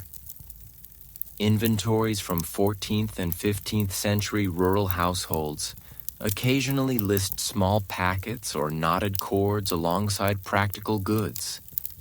In some cases, these were recorded after a death when possessions were divided. In others, they appear in disputes where one party accused another of casting knots to sour a relationship. The line between folk remedy and magic was thin, and crossing it could lead to anything from gossip to a summons before the manorial court. Quirky details from folk tradition abound. In parts of Brittany, a ribbon tied in 3 tight knots was hidden under the bed to hold a man's gaze in the home. In the Low Countries, women sometimes baked a small hard biscuit with an herb pressed into it and slipped it into their partner's satchel. The taste of it meant to remind him of home. And in one Irish village tale, A jealous suitor buried a carved wooden heart in the garden of his rival, hoping the root would wither his chances. Not all of this was taken lightly. Ecclesiastical records reveal sermons warning against binding the will through unnatural means. And while the church might have frowned, the reality was that such practices persisted in quiet corners. For some, these charms were nothing more than tokens of care, like a favor tied to a knight's arm. For others, they were serious safeguards, as necessary as locking the door at night. You imagine one being made, the table lit by a single candle, shadows swaying across the bundles of herbs, fingers selecting the right sprigs, maybe basil for faithfulness, maybe thyme for courage, and winding them together with red thread chosen for its color's reputation as a shield. The knot is tied slowly, the ends trimmed neatly, the packet small enough to hide in a fold of cloth. Light joke number 1. The knot maker mutters that if this charm doesn't work, nothing will accept maybe a bigger dowry. Number 2. A friend asks if they can make one to keep their goat from wandering, which earns them an arch look. Number 3. Someone suggests putting 2 charms in one bed just to be safe. A level of redundancy the charm maker deems amusing but unnecessary. Some historians suggest that charms against infidelity may have served more as public signals than private tools. If a partner knew such a charm had been placed, it might serve as a reminder, a visible or whispered warning not to test the limits of trust. Others argue that secrecy was the point, the magic working best when unseen. The truth probably lay somewhere in between, shaped by the personality of the person who made it. As you watch the bundle tied off and tucked carefully away, you realize that the gesture carries more than superstition. It's a statement of investment, time, skill, belief in a bond that is vulnerable simply because it's human. In a village where everyone knows your business and temptation can travel on the same road as the market cart, a charm is as much about reassurance as prevention. You leave the room with the scent of rosemary still clinging to you, wondering if somewhere in your own bedding, a knot waits quietly, doing its work. The air in the square is busy with voices, but a shift in tone draws your attention. A ripple of laughter from the group near the well, the kind that says something a little daring has just happened. You look closer and see it. A man bending low to brush his lips against a woman's cheek, lingering just long enough to make her blush, and the onlookers smirk. In the medieval village, a kiss was not just a kiss. It carried a vocabulary of its own, a set of unspoken rules everyone understood, even if no one could recite them outright. In some regions, a kiss on the cheek was pure courtesy, given as a greeting between kin or close friends. On feast days or at weddings, it could be a public blessing, 2 people sealing goodwill in front of witnesses. But move that kiss to the lips, and the message shifted sharply. Accounts from 14th and 15th century court depositions make it clear that a mouth-to-mouth kiss between an unmarried man and woman could be cited as evidence of betrothal, especially if it happened in front of others. The act itself wasn't legally binding, but the community's memory often made it so. A handful of civic ordinances even attempted to regulate kissing in public. In certain Italian towns, young couples were fined for immodest display if caught embracing too boldly in the streets. Meanwhile, in parts of northern France, It was considered good manners for a host to greet honored guests with a kiss, though what counted as honored often slid toward desired when no one was looking too closely. There was a courtship strategy in the subtleties. A kiss given during a dance might be brushed off as part of the steps, yet it could be the signal that two people had crossed a threshold. A kiss offered during a churchyard conversation could be framed as a blessing, but in the eyes of village gossip, it might as well have been a wedding announcement. And a kiss stolen at market behind the shelter of a bread stall or beside the noise of a livestock pen could feed speculation for weeks. Folk tradition added its own layers. In some English shires, a kiss under a certain hawthorn tree was said to bind a couple for a year and a day. In a Welsh village tale, two rivals for a woman's affection agreed to settle the matter with a contest of kisses, which, if the storyteller is to be believed, ended with the woman marrying neither, claiming her lips were worn out from the effort. Light joke number 1. Someone says that a peck on the cheek is safe unless it leaves crumbs from the bread you were eating. Number 2. A wry comment that winter kisses last longer because no one wants to pull away from the warmth. Number 3. The observation that in a crowd it's impossible to tell whether a kiss is meant for you until it happens, and by then you're committed to it. Scholars of social customs point out that kissing in the medieval world occupied a space between the private and the public. Unlike a whispered word or a hidden letter, a kiss was visible, physical proof of connection. And in a community where reputations were a kind of currency, that visibility mattered. Even the smallest gesture could be replayed in the telling, embroidered with each retelling until it bore little resemblance to what actually happened. You watch as the woman by the well touches her cheek where the kiss landed, half smiling as she turns back to her bucket. The man steps away, collecting a few approving nods from his companions. The crowd's energy shifts. The moment folded back into the daily noise. But you know it will be remembered tonight by the fire, tomorrow in the weaving shed, next week when someone sees them walking together. A kiss, after all, was never just the meeting of lips. It was a message one that traveled far beyond the moment it was given. Frost crunches underfoot as you make your way down the narrow lane, breath turning to smoke in the bitter air. In the village, winter is a season that tests both the pantry and the heart. It's the time when woodpiles shrink faster than you'd like, when the roof groans under snow, and when bodies instinctively draw closer, sometimes for warmth, sometimes for something more. Among peasants, the cold months gave rise to an arrangement both practical and quietly romantic. The winter cuddling pact. Not every household could keep a fire blazing day and night.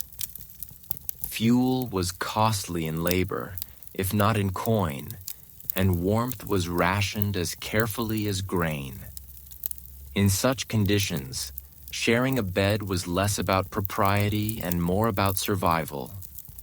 Two sets of shoulders under one blanket meant more heat trapped, fewer logs burned, and a better chance of making it through to dawn without waking numb. Married couples had this by default, but unmarried villagers sometimes entered into temporary bed-sharing agreements during the coldest weeks, a kind of seasonal partnership that blurred the lines between convenience and courtship. Manorial court rolls occasionally reference these arrangements obliquely, noting fines for keeping house together without bond, when a pact was deemed too cozy or lasted beyond winter's end. More often they passed without official notice, so long as both parties returned to their own hearths when the thaw came. In certain alpine villages, there was even a term for it, loosely translating to snow spouse, acknowledging that what happened under the quilts in January might be forgotten by May. Folklore gave these packs their own set of playful rules. A partner who hogged the blankets was said to steal the spring from the other. One who kept their feet cold on purpose to start a tussle was inviting the fox into the den. In some places, a shared cup of warm ale before bed was part of the ritual, the drink laced with honey or herbs to sweeten the night. Whether those herbs were for flavor or for other effects is a matter historians still debate. The sensory world of a winter bed is vivid. The blanket is heavy, woven from coarse wool that smells faintly of lanolin and smoke. Beneath it, you can hear the slow, deep breathing of the person beside you. Feel the heat radiating from their skin into the chill air between you. Outside, the wind combs through the thatch, and somewhere down the lane, a dog barks once before curling back into its own warmth. The darkness feels thicker than in summer, the hours longer, the closeness more deliberate. Light joke number 1. A muttered complaint about elbows as weapons of winter warfare. Number 2. An observation that the only reliable alarm clock in January is someone's cold toes. Number 3. The claim that you're not sharing the bed for heat at all. It's just a strategic alliance against ghosts, which you insist are more active in deep winter. Not every winter pact ended neatly. Sometimes the intimacy kindled over the cold months carried into spring, leading to formal courtship or even marriage. Other times it dissolved with the ice, leaving only a few awkward nods at market and a shared memory tucked under layers of daily routine. In the rare cases where one party wanted to continue and the other did not, gossip could sting almost as sharply as frostbite. Ethnographers studying these arrangements note that they offered a sanctioned break from the otherwise rigid boundaries between unmarried men and women. The winter pacts acknowledged a simple truth. Human beings, like the animals in their byres, fared better in company. The difference lay in what happened after the snow melted, whether the pact remained a footnote in the village year or turned into the prologue of something more enduring. As the night stretches on, you turn beneath the blankets, catching the faint scent of the herb sprig tucked into the bed earlier. Perhaps for luck, perhaps for warmth, perhaps for nothing more than habit. The person beside you shifts, murmuring something too soft to catch. Outside, the wind rattles the shutters. But in here, the cold has stopped at the threshold. For now, the pact is holding, and in the deep stillness of winter, that feels like more than enough. The wooden bucket thumps softly against the well wall as you pull it up, water sloshing and flashing silver in the morning light. In your hands, the rope leaves faint traces of hemp fibers, and the chill of the water bites even before you've poured it into the copper basin by the hearth. Today is not a feast day or a wedding day, but in your household there's a small ritual all the same: the evening wash before bed. In the medieval village, bathing in the full sense was rare. Water was fetched for drinking, cooking, brewing, and only then for washing. A plunge into a bathhouse tub might happen once in a fortnight, but rinsing before sleep was a quiet luxury that, if you could afford the fuel and time, felt almost extravagant. It was not only about removing the day's dirt. It was a signal that the day was truly done, the work laid aside and rest allowed to claim you. Household records and personal letters from the 14th and 15th centuries reveal glimpses of these moments. A servant heating water scented with mint or lavender if such herbs were available. A cloth set aside for drying, the flicker of lamplight catching on the surface of the basin.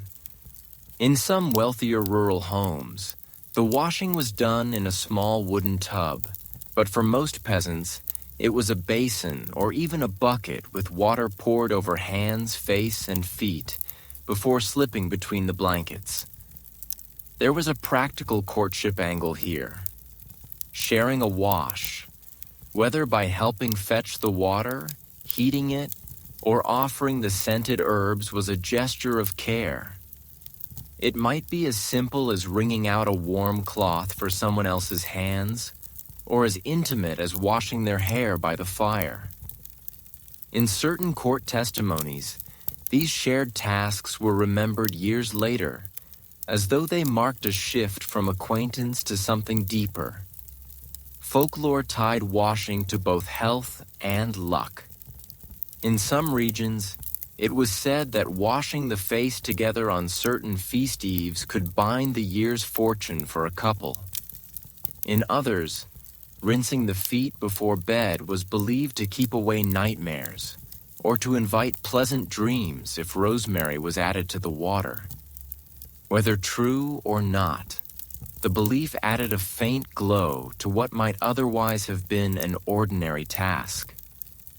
You picture it in the sensory layers, the steam rising from the basin, carrying the clean green note of mint leaves. The way your fingers redden slightly in the warm water before cooling in the night air. The hiss as a log settles in the hearth. The person beside you leans forward to dip the cloth again, their knuckles brushing yours. Light joke number 1. You remark that they've splashed more on the floor than on themselves. Number 2. They claim the water is too hot and you suggest they're as delicate as a goose egg. Number 3. A shared laugh at the thought of using ale for washing if only the brewer would allow it. Some historians argue that such rituals carried a subtle social message. Cleanliness before bed could signal respect for oneself and one's partner, just as neglecting it might be read as indifference. Others caution that this interpretation might be a modern projection. For many, the act was simply about comfort after a long day of labor. But either way, there's no denying that preparing and sharing warm water was a quiet act of generosity, the kind that lingered in the memory. When the basin is emptied and the cloths hung to dry, the room smells faintly of damp linen and whatever herbs you've used. The day's grit has been washed from your skin, and the heat from the fire has soaked into your bones. You crawl into bed under the weight of wool blankets. The last sensation on your hands is still that faint, slippery smoothness from the warm water. Beside you, someone shifts closer, their own plantas warm from the same ritual. The air outside may be cold, but here in the small radius of the bed, the night feels settled and clean. The firelight flickers across the rough-hewn beams of the hall, casting shadows that stretch like long fingers over the packed earth floor. Tonight there is no feast, no priest, no village elder presiding, only 2 people, hands clasped, speaking words that will bind them for a year. This is hand fasting, the trial marriage of medieval custom. And in many rural places, it carried the same weight as a church wedding, at least for its set span of time. Hand fasting was as straightforward as it was flexible. 2 people would agree to live together as a couple for a year and a day, after which they could part without penalty or choose to formalize their bond before the altar. It was a practical arrangement in a world where marriage tied not only hearts, but property, labor, and family alliances. In some regions, a witness or two was enough to make it official. In others, the couple tied their own hands with a ribbon or strip of cloth, a symbolic knot to be untied only by mutual consent or by the year's end. Written references in manorial rolls and parish notes describe hand fasting as common in areas where access to a priest was limited, especially in winter when roads turned to mud and travel was difficult. For the poor, it was also cheaper. No formal dowry exchange, no wedding feast to feed the entire village. But cheaper didn't mean less significant. For many, the year-long trial was a chance to prove compatibility in work as well as affection. Could they keep a household, tend the land, survive the lean months together? Folk traditions surrounded the practice with small rituals. In some places, the couple would exchange tokens: a spoon carved from bone, a small loaf of bread, a lock of hair. In others, they'd share a cup of ale, each taking a sip while looking into the other's eyes. The cup might then be broken, ensuring no one else could drink from it and steal the bond. Picture the scene. The hall is warm from the fire, the smell of peat smoke mingling with the faint sweetness of drying apples strung above the hearth. The ribbon, perhaps, dyed red for luck loops loosely around the couple's joined hands. Someone, maybe a friend, maybe an aunt with a soft spot for ceremony, says a few words about patience and kindness. Light joke number 1. A cousin calls out that they should also promise to share the bed covers equally. Number 2. Someone else reminds them that a year and a day will feel twice as long if one of them snores. Number 3. The ale is passed around, and someone swears the cup grows heavier after each sip. Proof the bond is working already.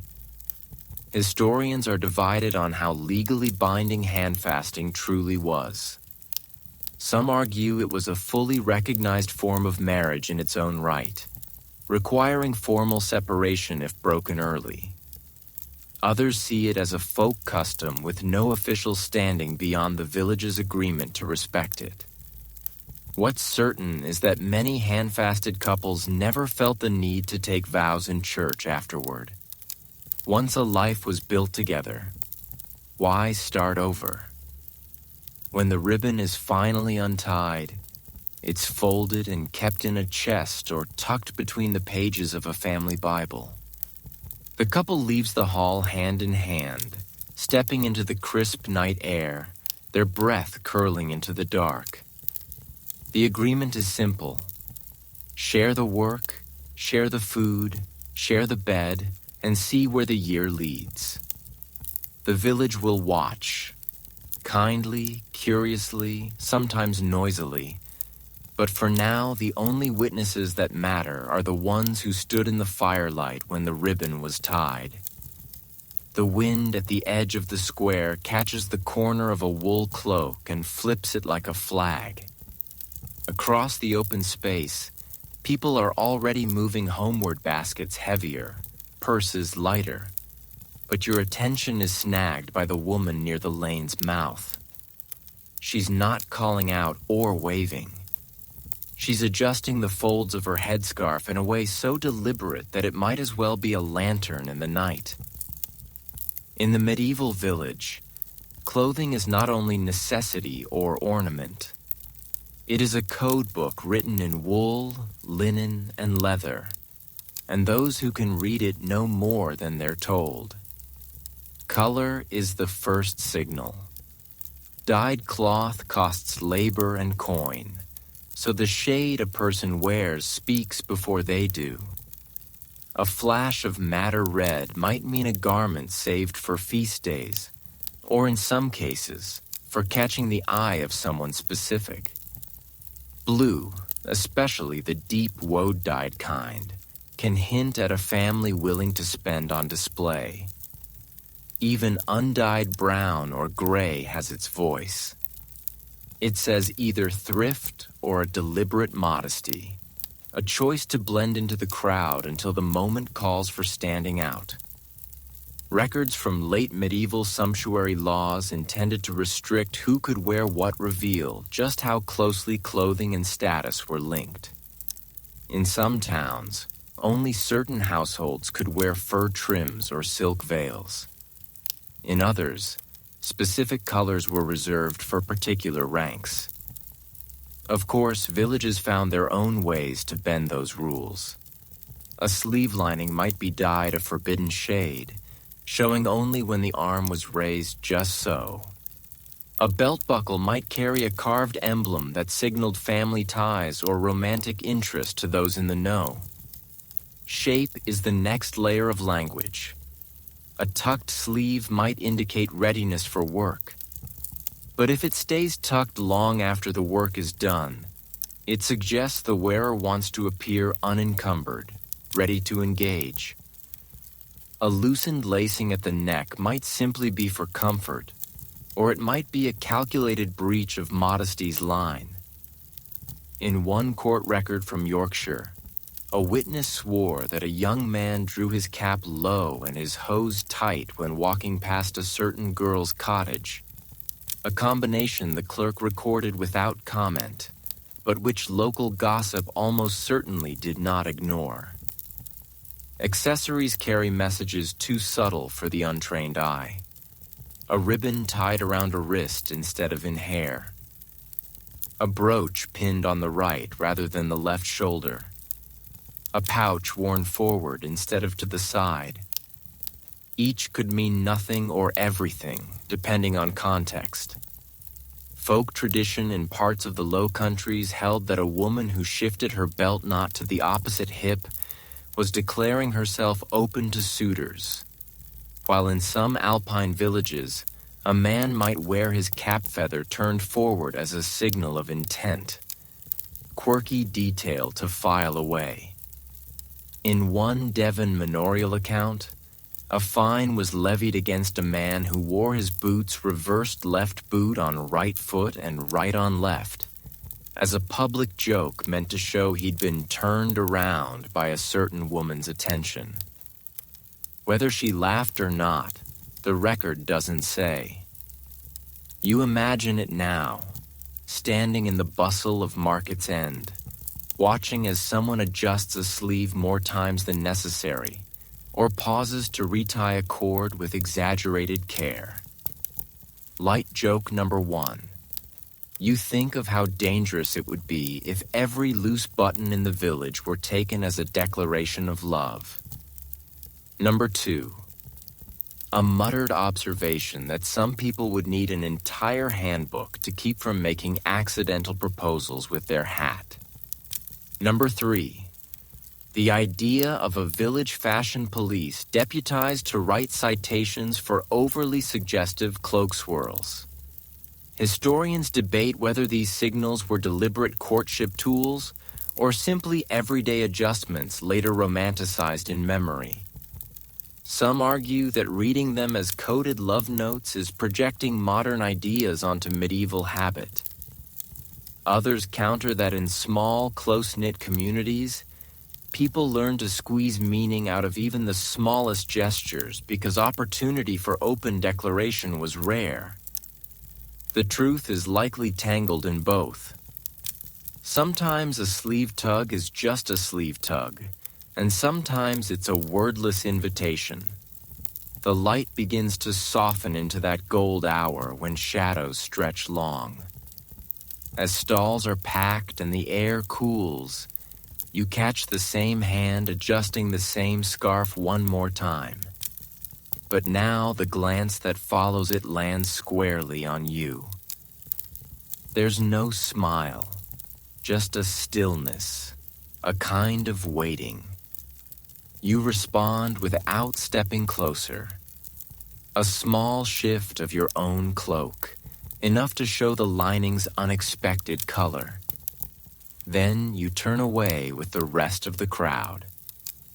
The answer, if there is one, will come in the days ahead. Walking home, you think about how much is said without a word. The village reads these signals the way it reads weather. A flick of cloth is a wind shift, a hat angle a change in pressure. Some of it is noise, some of it is news. And if you pay attention, you might just forecast your own fortunes.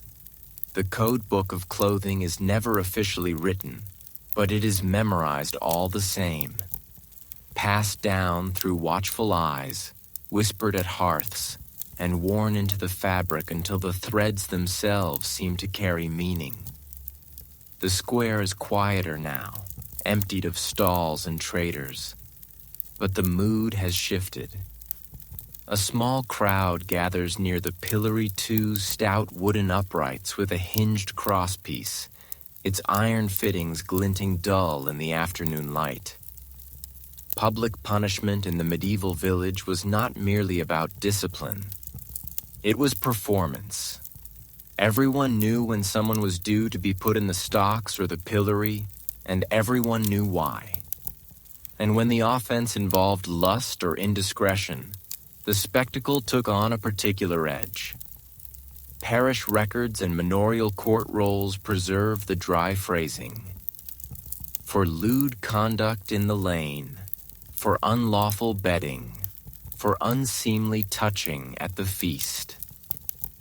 In life, these moments were anything but dry. The offender was led to the square, often with a rope looped loosely around the wrist, followed by the curious and the gleeful. Sometimes a crier announced the misdeed in a voice loud enough to reach the alehouse door. The punishment was public shaming, and its effectiveness relied on as many eyes as possible being there to see it. The device itself was simple. Stocks held the ankles.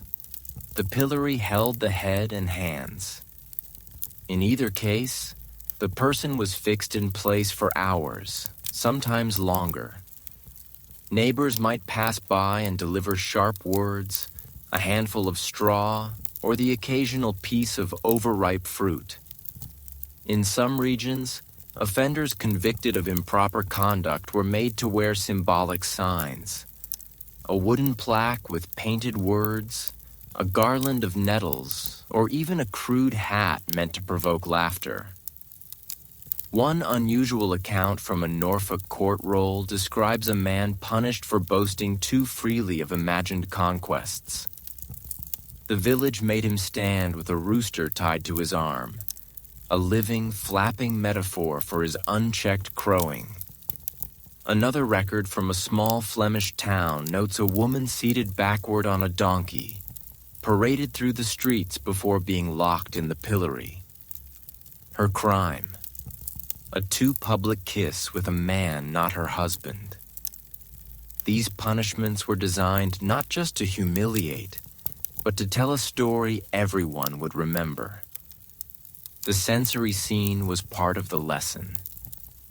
You'd hear the creak of the wooden beams, the shuffle of onlookers adjusting their view, the murmurs growing into open commentary. The smell might be of mud, sweat, and the refuse tossed at the prisoner's feet. And above all, you'd feel the strange blend of tension and festivity justice as communal theater. Light joke number 1. A boy whispering that the rooster seems to be enjoying the punishment more than the man. Number 2. An old woman declaring she's seen better acting in the mummers' plays. Number 3.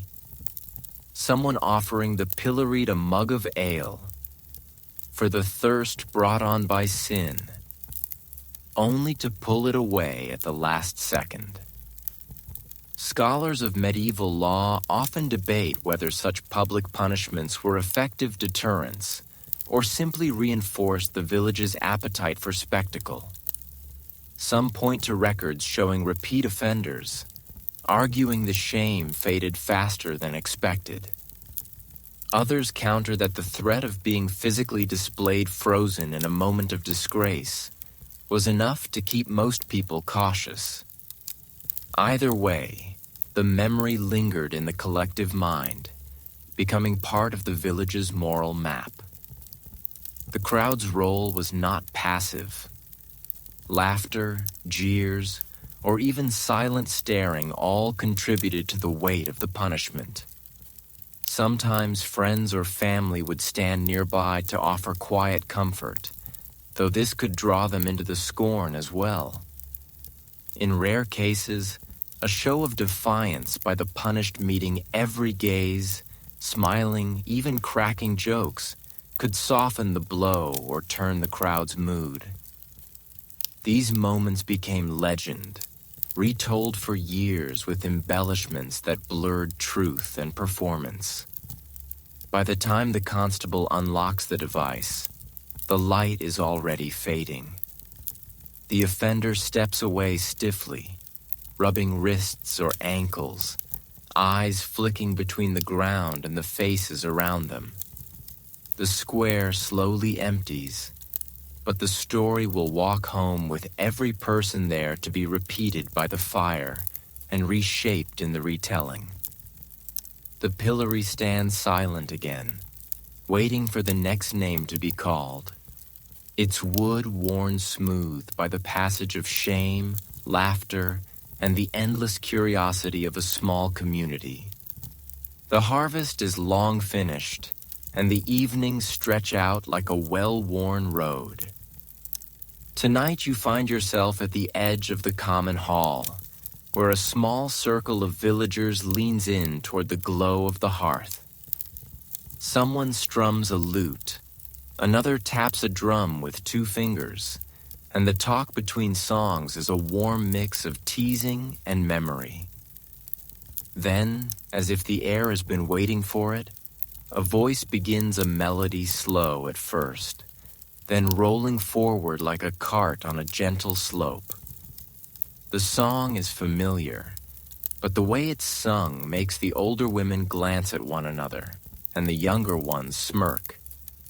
In the medieval countryside, folk songs were as much social currency as entertainment.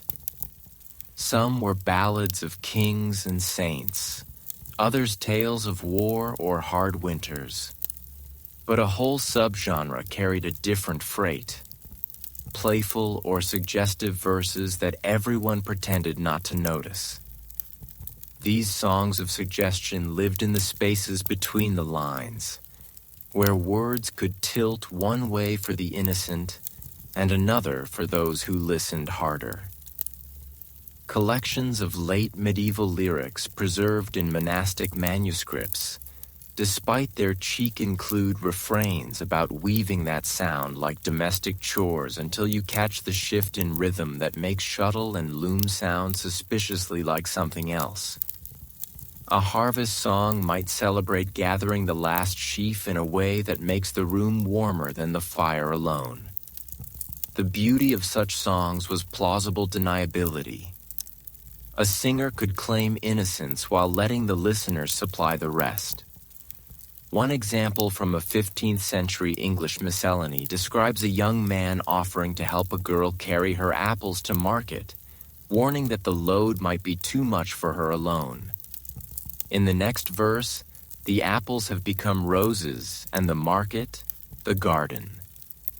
And by then, the audience is laughing in a way that has nothing to do with horticulture. Light joke number 1. An old farmer mutters that he's never seen a loom act that way in his life. Number 2. A woman claims she now has to inspect every apple in her basket before selling it. Number 3. A young man asks if there's a verse about mending boots because he's suddenly very interested in cobbling. Some ethnomusicologists suggest that these songs served as coded language for courtship in communities where direct speech about desire was frowned upon. Others argue that they were simply a release valve, an opportunity for harmless fun in long winters. In either case, the structure was intentional, familiar enough to be safe, flexible enough to allow improvisation that could steer the tone toward flirtation or back to innocence as the crowd required. The sensory world of these performances is vivid. The fire pops and hisses. Shadows sway across the faces leaning closer to hear. The smell of ale and roasting chestnuts mingles with the faint tang of woolen cloaks drying in the heat. The lute strings buzz just a little when the singer leans into a particularly loaded line, and the audience responds with a ripple of chuckles or a knowing silence. It's not always the lyrics themselves, but the delivery that carries the weight. A pause before a certain word, a glance across the room, a smile that widens just enough to confirm the double meaning. These are the craft of the seasoned performer. In small villages, everyone knows who can pull it off and who will turn beet red halfway through the verse. That unpredictability is part of the fun. By the time the song ends, the room has shifted. The mood is looser, conversations louder, and somewhere in the back, two people are leaning close, speaking in voices the song has made braver. The singer passes the lute to another who launches into something safe and familiar. But the earlier verses still hum in the air like the echo of a bell. You step outside into the night, the last notes following you into the crisp darkness. Overhead, the stars look sharper than they did when you arrived, and you realize the warmth you're carrying home isn't only from the fire. Songs, after all, have a way of settling under the skin, especially when they say more than they seem to. The lane to the midwife's cottage is narrow, hemmed in by hawthorn and nettle, and smells faintly of damp straw. You follow it past a leaning fence and find the door standing open just enough for voices to slip out. Inside, the air is warm and thick with the scent of dried herbs. Sage hanging from the beams, lavender tucked into baskets, a pot of something sharp and medicinal bubbling near the hearth. The midwife sits at a low table sorting through bundles of cord and clean linen. Her hands are as sure as a farmer's in harvest. She's been at this work for decades, and she knows more than most about every family in the parish. In a village where privacy is rare, the midwife stands in a unique position. She attends the beginnings of life and often its ends. She knows which babies were conceived after a wedding and which before, whose labor was eased by a husband's gentle care, and whose was shadowed by tension. The role demands discretion, but the reality is more complex. Birth attendants often became unofficial keepers of the village's most delicate truths, and those truths had a way of surfacing in unexpected moments. Parish accounts and personal letters from the late Middle Ages occasionally reveal midwives as intermediaries in courtship and marriage disputes. One record from a Norfolk manorial court mentions a midwife testifying about the good understanding between a couple months before their wedding, a detail clearly meant to support a claim of legitimate betrothal. Another from rural Brittany describes a midwife carrying messages between a young woman confined at home and the man petitioning for her hand messages disguised as herbal prescriptions. Folklore also tangled midwives with superstition. In some regions, they were believed to have charms that could encourage fertility, or if angered, withhold it. Quirky example. A 15th century village rhyme warned, "Keep the midwife in your cheer, lest your cradle stay too near." Whether taken seriously or in jest, it reinforced the midwife's quiet power over the rhythms of love and lineage. You imagine sitting in her cottage on a winter evening. The fire snaps. The pot on the hearth releases a curl of steam scented with mint. She dips a cloth into warm water, wrings it out with practiced care, and between instructions on easing a cough, tells you without telling you who's been walking together after Vespers. Light joke number 1. She remarks that she only notices such things for health reasons. Number 2. She claims the best remedy for lovesickness is a brisk walk and someone worth walking with. Number 3. She says she'll mix you a draft for shyness, though she hasn't found the right herb yet. Historians studying women's roles in rural communities note that midwives often occupied a rare middle ground, respected for their skill, yet woven into the same networks of gossip and alliance as any other villager. Their work gave them access to the most intimate spaces: bedrooms, birthing stools, whispered confessions in the heat of labor. That access made them witnesses not only to physical events, but to the emotional currents beneath them. There was risk in that position. A midwife accused of breaking confidences could find her reputation unraveling, and with it, her livelihood. Yet many seem to have walked the line adeptly, passing on information only in the form of general observations or helpful advice that happened to be timely. In a village where words could ripple faster than the stream, this ability to shape the flow without being seen as its source was a kind of mastery.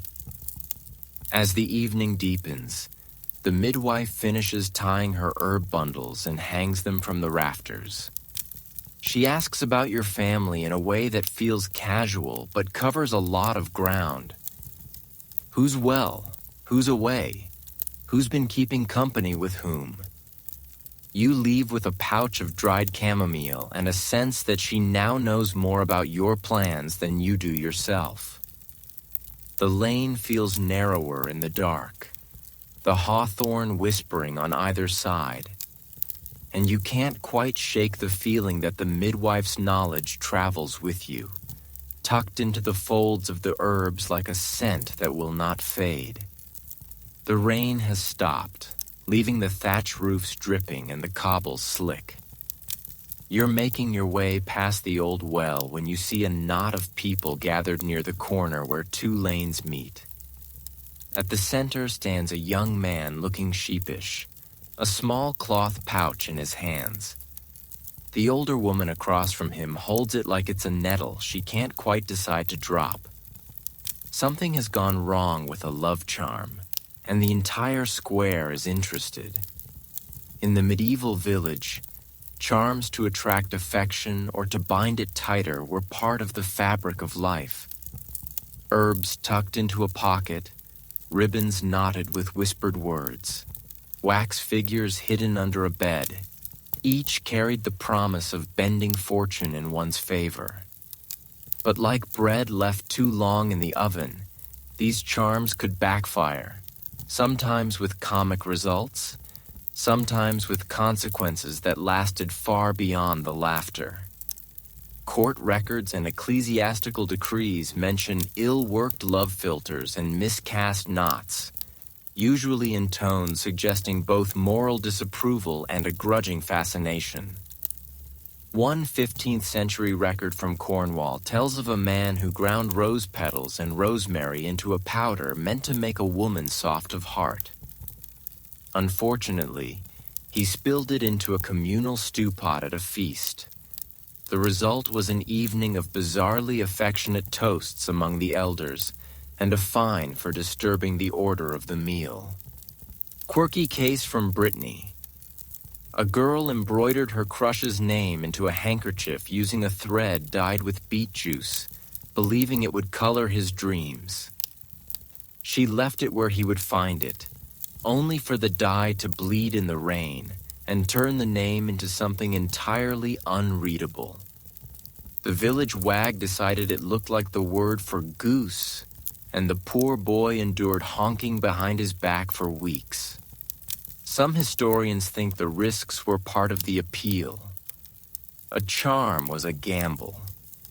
If it worked, you gained love or loyalty. If it failed, at least you had a story. But not everyone laughed. A mistrusted charm could bring accusations of witchcraft, especially if livestock sickened or a harvest failed soon after. Parish priests warned that any unnatural binding trespassed on God's will, though their sermons didn't seem to reduce the sale of certain herbs in the marketplace. You picture the scene today. The young man swears the pouch only contains rosemary and a lock of hair from the woman's comb, but she insists it smells faintly of vinegar and curses. A neighbor leans in to sniff, pronounces it more likely soup than sorcery, and earns a round of chuckles. Light joke number 1. Someone offers to hang the pouch in the cowshed to encourage milking. Number 2. A passing shepherd claims it might work better on sheep. Number 3. The baker says he'll try it on his oven to keep the loaves from burning. The sensory details make it vivid. The faint, sweet, sharp smell of the herbs. The wet cobbles reflecting the light from the alehouse door. The sound of water dripping from the eaves. The crowd's laughter mixes with the cluck of hens wandering too close to the action. At the edge, a few people exchange glances that say they've tried such things themselves, or at least thought about it. Ethnographers note that love charms often functioned as a kind of semi-public declaration. Even if meant to be secret, the risk of discovery and the resulting talk could be part of the strategy. A charm found and discussed might push a courtship forward by giving it the village's attention for better or worse. That dynamic made failure less final than it might seem. In a way, the charm succeeded if it got people speaking the couple's names in the same sentence. By the end of the exchange, the older woman has decided to return the pouch, though not without a warning to use it on yourself if you must. The young man pockets it with a shrug and a smile that suggests the morning will find him at the herb seller's stall again, asking for something stronger. As the crowd disperses, the lane smells briefly of rosemary and rain, a reminder that in the medieval village, love, like the weather, could change with a single small misstep. The last night before a wedding is a strange one. The day has been spent in errands, borrowing extra benches, fetching casks of ale from the brewer, making sure the borrowed cloak for the groom actually fits across his shoulders. Now the village has settled into a hush, broken only by the occasional bark of a dog or the creak of a cartwheel on its way home. In the bride's cottage, the air is warm with firelight and the smell of beeswax candles. But under the hum of preparations runs a quieter current. The knowledge that tomorrow will change more than anyone says aloud. In some places, this night was marked by a formal custom. In others, it passed like any other evening, save for the restless thoughts it carried.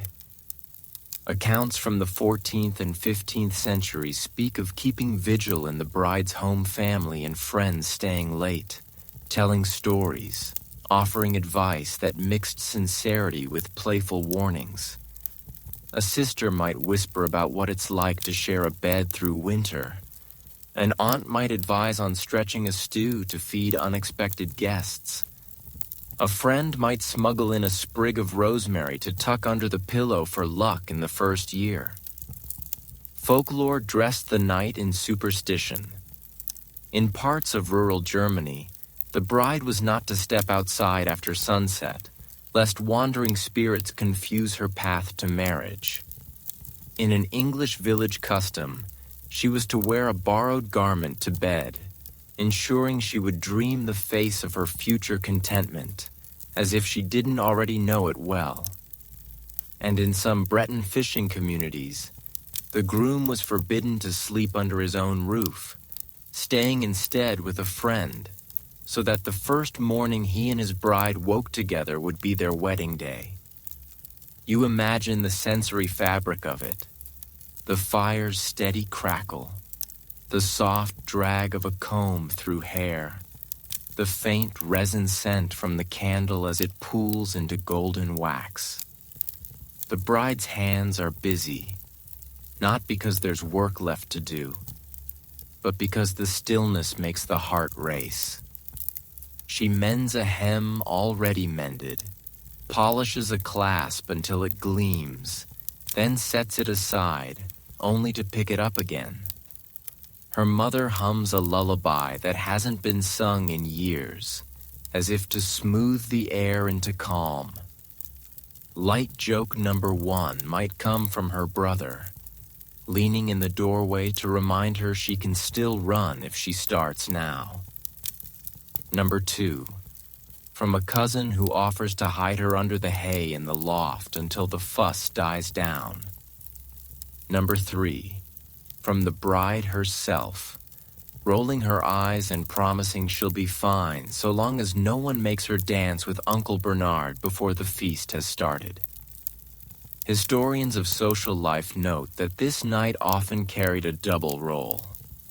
It was a moment for private reflection, but also the community's last chance to confirm its support for the union. In villages where marriage bound not just 2 people, but 2 families' resources and labor, the eve of the wedding was as much a checkpoint as a celebration. By morning, all hesitations had to be smoothed away, at least in public. Sometimes it was also the night when personal promises were made, small, quiet vows outside the church's hearing. A couple might meet briefly at a doorway, exchanging nothing more than a touch of hands, each reading in the other's eyes the road ahead. Or they might slip a token into the other's keeping, a length of ribbon, a coin, a sprig of some herb with its own silent meaning. These gestures, undocumented and unblessed by official words, often held a weight remembered long after the ceremony itself. When the candles burn low, the household settles. Outside, the lane is silvered with moonlight, and the frost beginning to form on the thatch glitters like scattered salt. Tomorrow will bring bells, feasting, music, and the clamor of voices raised in toasts. But tonight belongs to the in-between. No longer entirely single, not yet entirely bound. The bride lies down beneath the heavy quilt, the borrowed garment warm from her skin, the rosemary tucked under her pillow. She closes her eyes, the murmur of the fire fading into the slow rhythm of her breath, and lets the last night of this chapter slip quietly into sleep.